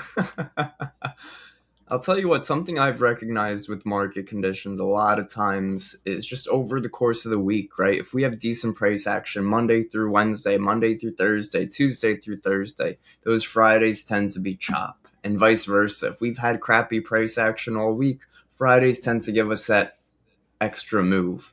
Um, does it happen all the time? No. Is it a perfect science? No. Something I've recognized? Sure. But with that being said, we had a nice week. Markets are coming into more of a range, and we have to also understand where are we relative to our own levels, our own analysis. Right now, we're still in the middle of a no trade zone, in my opinion. ES has been trading at Exactly. 78.26. ES opened at where was it? 78.24. It's at 78.26 right now. 2 points it's moved so far. It's moved 4 points to the upside, four to the downside, but gone absolutely nowhere anytime soon. And it is extremely range bound. Oh my god, look at that 5 minute chart, bro. Take a look at Yeah, pull up your ES screen. real quick. What even is this? Guys, if you're looking for a trade in this, I don't know what to tell you, man. You're asking for a stop hunt. That's a tough barcode to scan. Right? When in doubt, zoom out. 5 minutes too choppy, come to the 15. Okay, what's the 15 tell you? Crazy wicks, but that tells you sellers are failing to hold it lower. Also tells us buyers are failing to bring it higher at the moment. Stay out of it. One side is going to win. We want to be patient. We don't want to flip a coin here. Say, okay, well, I'm going to go long because we should be bullish and then get stopped out. Or I'm going to go short because it looks like we keep trying to move lower. Like, that's not a real reason. If markets look like they're going to do something is not a reason. Confirmation is a real reason. Using a tool like the volatility index, the VIX, the weighted index, that's our equities. A real reason will help support your trade. A BS reason will help you create bad habits, will make you force trades. It is not what we want to do. Yeah, like I said earlier, one of the worst things that can happen is the market rewarding you for being stupid. Yep, that's absolutely right. Absolutely right. Couldn't agree more because it's just going to create bad habits. What do we got? So dollar still just sitting in that same little spot. Nas holding above 30,200 pretty well right now. Nice support area 30,200. Other than that, ES holding its open price, doing a whole lot of nothing. Really, these are markets that me myself, guys, sitting on my hands. I'm staying out of this. Yeah, I think that these are like the good moments and episodes to really get those questions in from the chat. Go Yeah. over psychology tips, go over anything. If people want to share trade ideas, I think you've said that too. Like post them in the Discord, we can pull them up and Yep. like walk through people, walk through their decision making process, and just kind of support you guys too in terms of how to improve your trading and your market outlook. That's it. That's it, guys. Join the Discord community. I just sent it in the chat. Join it, post some screenshots. Always happy to help you guys. Like he said, give you some guidance, some trade setups. Look at this guy over here. I'm going to share my screen real quick. Um, Kaish. Look at these trades. What in the bottom tick? That's crazy, man. What Let's a see. Okay, yeah, that's awesome. right. Nice. I don't know, man. I don't see any execution on that screen. I just see a pretty Yeah, that's a pretty tight stop. Like I don't know, like you know what I mean? Like, Yeah. damn. What are we trying to sell here? No, I'm just kidding. The 1 to 10 R trades Oh, bro, with a this 10 looks pip like stop loss on gold. a That's 20 to another thing 1. too. Like if you're trading gold, you got to realize that some of these wicks are going to be 50, 60, 100 points, right? Like Yep. these wicks can take you out and then the move fully reverses. That's right. That's right. I don't like ES around Q where they're at right now. I do, however, like where gold is trading at the moment. We surpassed this area of resistance. It was resistance in the pre-market over here once. So we know there's interest at this area. We tried one more time, but then we squeezed through. We pulled back and we already started to hold. So ideally, I would like to see if we can pull back towards this 44, 44.6 again. Look for those longs. If anything, could even possibly take it up here. But your structural stop loss on this trade is this new higher low that we created. Your stop loss isn't going to be, oh, I trade gold and it has to be a 5 point stop loss. It has to be a 10 point stop loss. Your stop loss should be where your analysis is incorrect. And that's going to be a structural point like a higher high or higher low or lower But low, also lower high. in relation to what you're expecting out of the move, like I wouldn't put my stop there that tight and then expect the move to go to like 4,500. You know what I mean? Like Yeah. it's in relation to what you expect. Yeah, perfect. Like that's a good expansion expectation there. And to Yep. not put like a stop there and then you expect the move to go like 200 points. Yeah, no, we don't. Yeah, exactly, exactly. Know what time frame you're trading, know what range you're trading. If I'm trading between point A and point B, that's point B is my take profit. Point A is my entry, period. I'm not going from point A and then targeting point D, right? We have to get through B and C first. Well, guess what? If I'm trading this range, like Seb said, I have a good stop loss on it, good positioning on it, then why would I want to be greedy, hold a trade much longer instead of locking in a 4-1 or a 5-1? I want a 10-1 because I'm greedy. And then your 5-1 turns right into a break even or right into a loss. And that is not what we want to do. Greed is the ultimate killer of accounts because it goes both ways. It goes greed, you have FOMO, fear of missing out. Greed, you're in a winning trade and you try to make more on the trade and then it ends up losing. Or greed that you're in a losing trade and you say, oh my God, I can't lose. I got to move my stop loss lower. And then you take a bigger loss. Yeah, exactly. I mean, the market will exploit all your insecurities, whether Yeah, you like it or not. That's literally what it's going to do. I think that people sometimes come into this game thinking that it's like 80% technical, 20% mental. It's actually the opposite. It's 80% mental, 20% technical. absolutely. Absolutely. If your mental's not there, it doesn't matter how good your strategy is. You're going to still blow the account. You're still going to lose the money you gain because if you can't mentally handle a loss, you're going to go on tilt. You seen any trade setups on your end? Nah, it looks like a dead Friday. Probably gonna just watch this paint dry for a few more minutes and then figure out something. I'll probably go to the gym, then go out, meet the guys at the studio. There you go. That's awesome. I didn't know you're in Canada too. Yeah, bro. I mean, like Nil, Jeev, and I kind of all live in the same area. Oh, that's sick. Yeah, That's man. real sick. Nice. I like the only thing I do like on the ES and NQ at this point is the structure we're trying to form here. 30-minute is showing a bit of a basing with the rally. We would just need to continue for about 20 minutes now, which in my opinion, looking at this current price action, is a very big ask. Do you ever look at the initial balance on futures equities, like that Uh first 1 hour?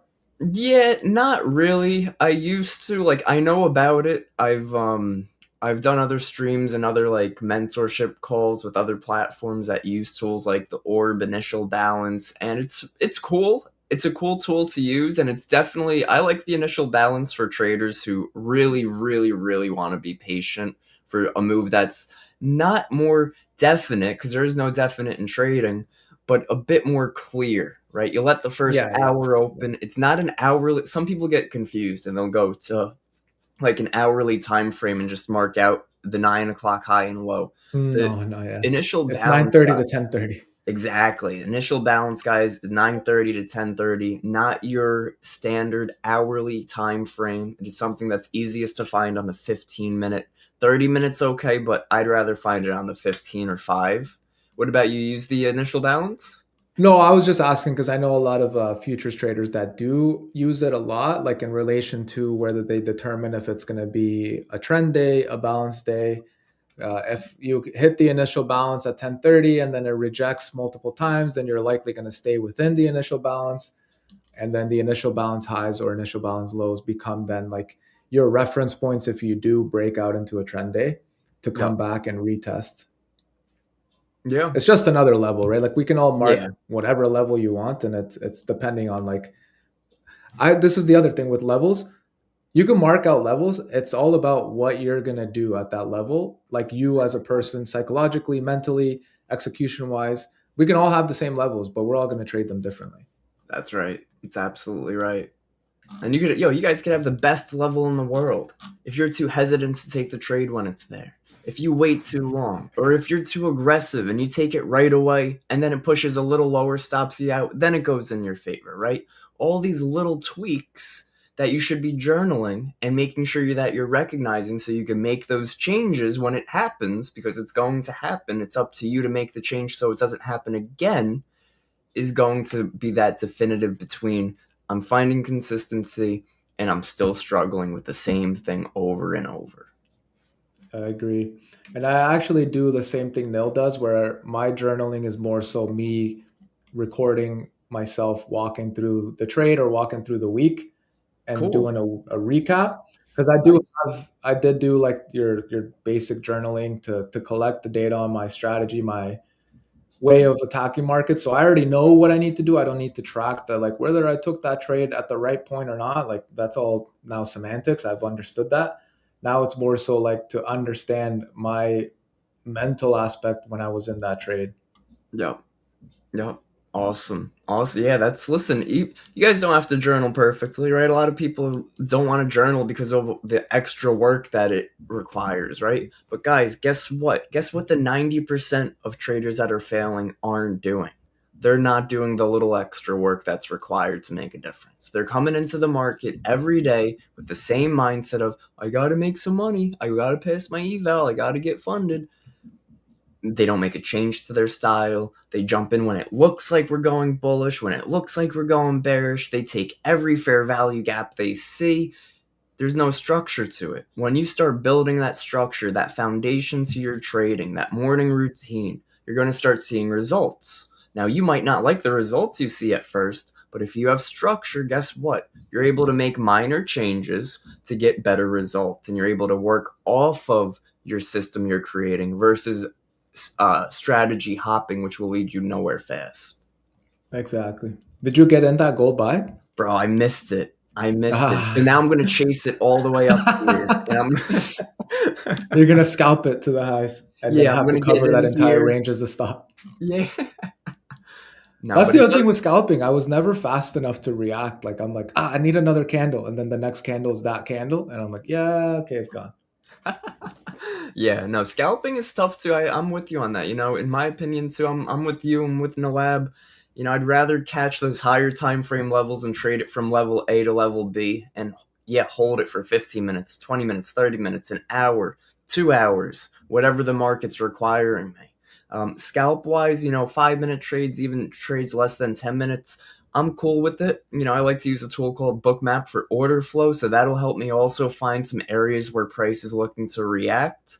Sure, I'll take a scalp off those levels. Other than that, I still need my fundamentals in my favor. I'm not going to counter trend trade if I'm scalping.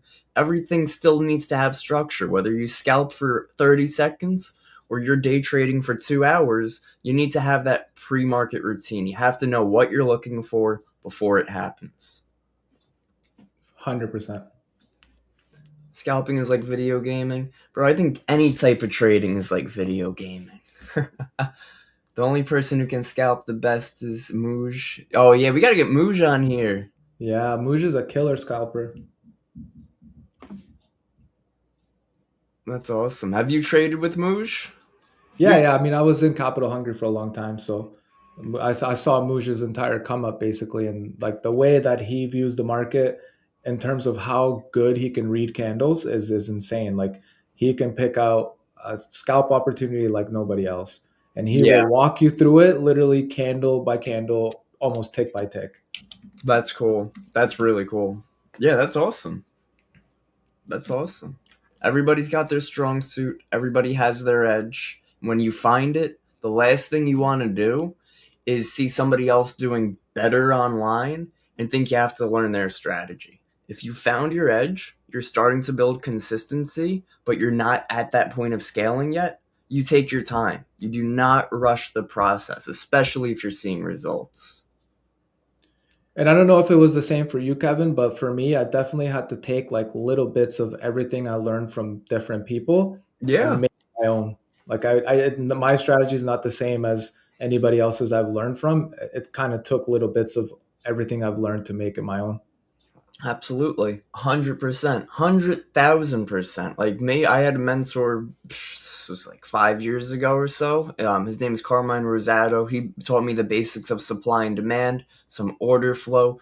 But I'm not going to trade exactly like he trades. I might see similar setups, right? You might learn from somebody and trade similar setups, but that doesn't mean you have to trade exactly the way they trade or you will trade exactly the way you trade because we're all still our own individuals. We're still our own people. We have something that might trigger me to get a little concerned, right? Feel emotional in trading. My mentor might be like, "What do you mean? And why would you even think that?" Right? So everybody's in a different spot. You have to recognize where you are and really be able to make those changes and adjustments to trading and to yourself as a trader. Don't compare yourself. Never compare. Yeah, that's huge too. Comparison will definitely kill your account. Yep, we're all a combination of every mentor plus personal experience. That's absolutely right. Absolutely right. Find a mentor that helps gauge you, helps keep you right with accountability, makes sure that you are following your rules, following your system, even crafting some more structure to your system. But don't find the last thing you want is a mentor that's like, no, you can't trade like that. You have to trade like this. Like, what? It's good that they'll give you maybe advice or give you some insight. Instead of doing this, maybe look for this, but not somebody who's like so stern, like, no, this is the only way to trade. Like, I'm a big believer that there is no wrong strategy, there is no right strategy. Every strategy in the market works. All that matters is you have proper risk management. The Rashuma. For me, Capital Hungry changed my life. That's before market. I used to trade without understanding fundamentals. Yeah, I mean, 100%. I always say, Nil and I always say, like, Jeev walked so that we could run, basically. That's awesome. That's great. That's cool. That's really He was the cool. one that was able to take all this, like, textbook macroeconomic jargon and definitions and really relate them back to something that we could all understand in terms of how the market is like a big game and a psychological game at the end of the day. Yeah, that's awesome. That's sick. That's amazing community, amazing. And yo, we talk about structure and trading. That's structure in this community. That's structure being Exactly. built and Exactly. support. All right, Kev, I don't want to watch paint dry anymore, so I think I'm going to take off. It was awesome being here with you guys. Thank you again for having me.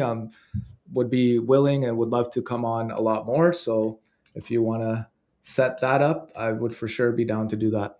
Awesome, bro. We'll definitely set it up some more. Shoot me a message with like whichever days work best for you, and we'll figure it out. I know Nalab likes to come on twice, sometimes three times a week as well.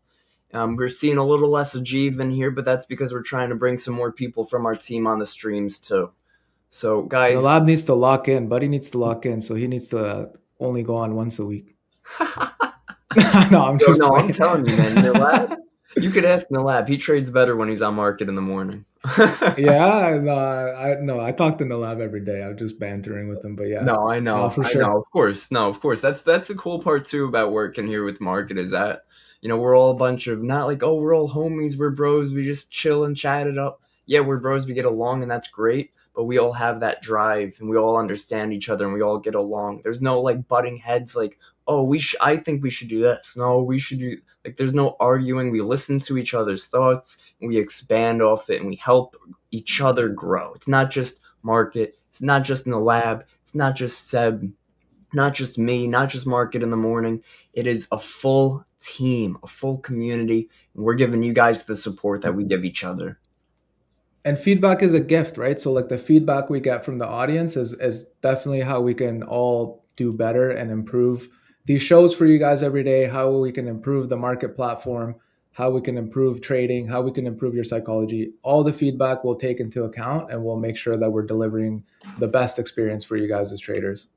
Yep, that's it. That's it, guys. Run that like button up. Let's hit 50 for Seb. Seb, thank you for being here today. I'm absolutely with you on not wanting to watch paint dry. No problem, bro. Okay, I'll catch you soon, all right? Catch you soon, man. Thank you for being All here. right, see you guys. Later. All right, guys, what a phenomenal guest we had today. We'll keep the stream going for another 5-10 minutes or so. If you guys have any questions you want me to cover, we could cover some S&P, some NASDAQ, a little bit of gold. Gold is just struggling here, almost happy. I missed my entry seeing how much it's struggling. Now, if you did not take this original entry, you're not in this trade. I'm not either. What we can look for at this point is we can now use our recent lower high that we created right here to dictate general strength. If price is able to get back above this lower high, we're most likely headed to this one, which tells us the bullish structure is holding. So then we could, yeah, this could be our trigger to go long. So long above that level, then our stop would be at our new recent higher low. Take it from there. Right now, I would not jump in this way down here. Seeing that we're chopping and consolidating, I would really be patient. Best way to end the week with Seb, bro. You absolutely got it. 100%. Guys, we're a few likes away from 50. Don't let me down. Don't let me down. We haven't had less than 50 likes in a long time in these market in the morning stream. So let's keep that going. I appreciate your guys' support. ES finally trying to pull back to 78.15 over here. Finally, man. Breaking down. 3 minutes left on this 5 minute. Volatility index is trying to spike higher. NASDAQ at a bit of a key area at this 30,175. The area I really wanted to see NASDAQ hold as support is this one right here at 30,083. This was our breakout level yesterday that we looked for a break and retest. We never got the retest. So I'm looking for that retest to occur today.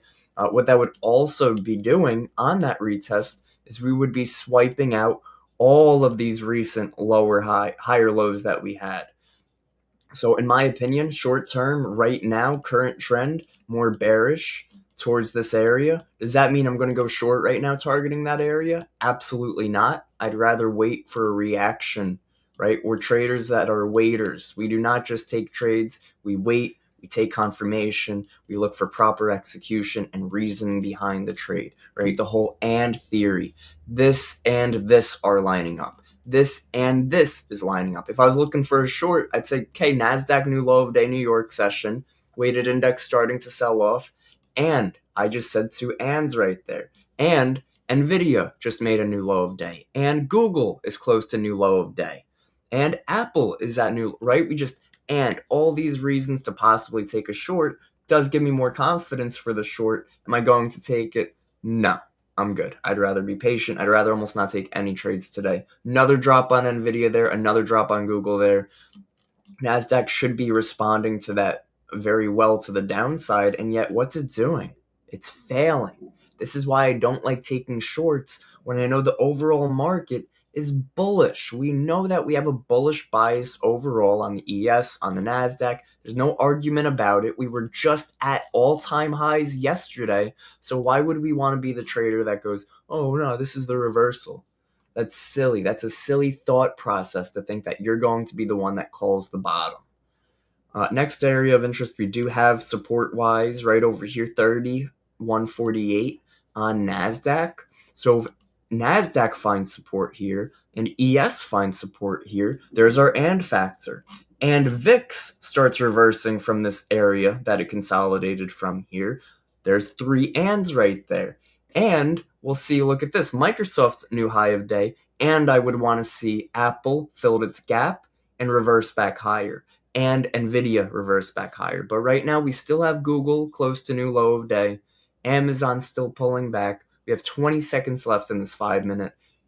We want to be very patient, be reactive, not predictive. Bro, you got it. 100%. I'm with you. I agree with you on that. That's my style as well. Be reactive, not predictive. I will say some traders do very well trying to predict markets, right? Jeev is a great example of that. Jeev will have those playbook predictions for different fundamental data reports that come out, be in the trade the night before, and then be in for the entire move up overnight, and then the follow through from the headline. So it's amazing. It's awesome to see. It's great to have him part of the team, and got to show some love everywhere, man. It's all about supporting each other and getting you guys to that next level, keeping us in line too, right? We're traders and we're people too.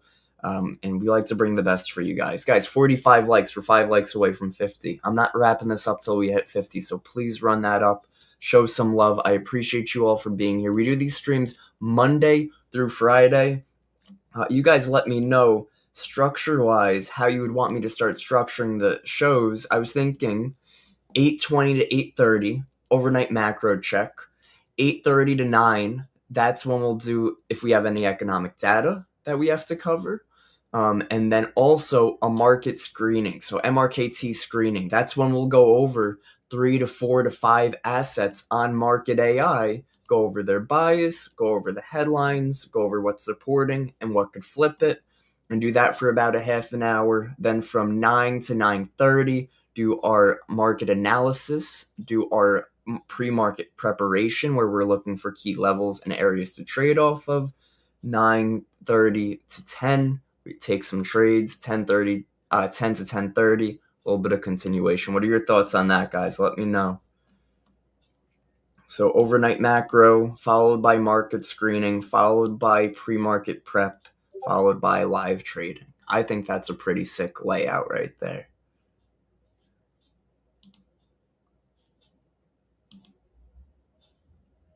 Is there a like button on market AI? Let's see. Oh, if you're watching market in the morning through market TV here, I don't think there is a like button. I think you have to actually click the headline. It'll pull up YouTube, and from there, you could hit the like button. There we go. Cool.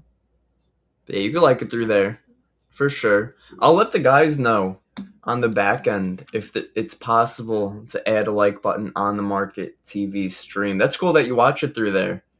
Mel to stream Asian for Market. There we go. There we go. We'll get Mel stream an Asian session on Market. That'd be awesome. That would be pretty cool. Let me take a quick screenshot here so I could ask the boys in the back. Ooh, that's a crazy looking screenshot.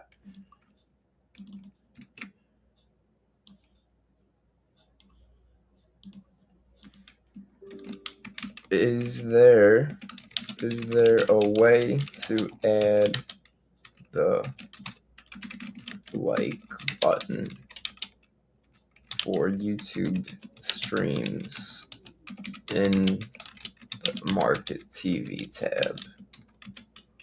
Cool. Awesome. Great question, W's right there. If you guys got any other questions, let me know. Yo, Doc, appreciate you, bro. Always appreciate you guys. We're a few likes away from 50. You guys are absolute legends. Always appreciate the support. NASDAQ with that drop. Look at that. I said that follow through from Google and NVIDIA dumping, and it's doing exactly that. That would have been just a quick little 30 to 40 points. I'm not in it. I'm not taking it. It wasn't my proper edge. Why would I want to go short going into an area that I know buyers are trying to step in? Where's NQ and ES going? Did we get news? Bro, they're going to the garbage. They got nowhere fast. ES and NASDAQ, we still have that overall bullish bias, but it's Friday. Markets gave us very clean moves. This week was a little more choppy. We had a nice move Thursday, so we'd look for continuation today, but because we're lacking in volume, we're not really seeing much follow through. This is a great spot that I would consider some longs. We're starting to get a bit of a reaction. I'd look for the 5 minute to try to close here. If we do close outside of this range on ES, this would be a long position entry on ES to target the 78.32, 3 to 1 right there. Target previous day high, 5 to 1 right there. If we don't close above that zone, then no trade, but this does look like it's trying to hold up. So we'll give it a little time. And hopefully the market wants to give us a trade to end the stream off on. We have 10 seconds left there. If you haven't already, guys, make sure you hit that like button. We're 2 likes away. You guys are absolute legends. I appreciate you. And yeah, great stuff. There we go. So looking at the 15, it does look like we're in for another little bit of a pullback. I'd want to see if we could retest this zone one more time or even possibly sweep this recent 5 minute low and look to reverse. But right now, there we go. There's the retest of that zone. Usually, when we get that test and close outside of it, the retest is where I'm usually looking to enter. I do want to see if we can sweep this recent low and then reverse back higher again. So there's the sweep of that recent low. Now, if we just continue lower and we break this level, 78.11, no trade. We start climbing back higher, we get back above to 78.15. That's our entry. Stop loss becomes right near this low, and then we're able to take a very nice and healthy risk reward trade, but we need to get back above 78.15 at this point. If we just continue lower, then unfortunately we're most likely going to be seeing a more of a downtrend towards 7,800. Guys, let me know, where do you think ES is going? Higher or lower? Type 1 for higher, 2 for lower. Look at that. We're getting real close to breaking lower right there. Really close. 350 left on this 5-minute.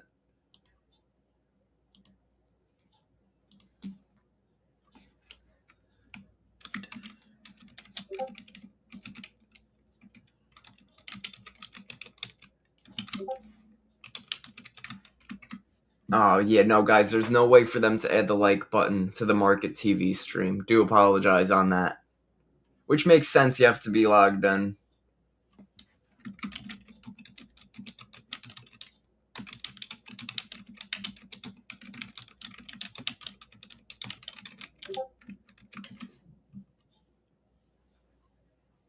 Yes, chugging along. We'll wait these few minutes and then we'll wrap up the stream. So guys, make sure you run that like button up. 2 more likes away and we're at our 50 target. Hopefully ES gives us the setup. If it doesn't, then no trade. Nvidia is somewhat trying to hold, but take a look at the overall weakness in equities. Apple, new low of day. Amazon made a new low of day on this candle. Nvidia is trying to hold back up. Google struggling, trying to move lower. Meta moving lower. Microsoft was at new high of day, struggling. Would really have to let this 5-minute close out.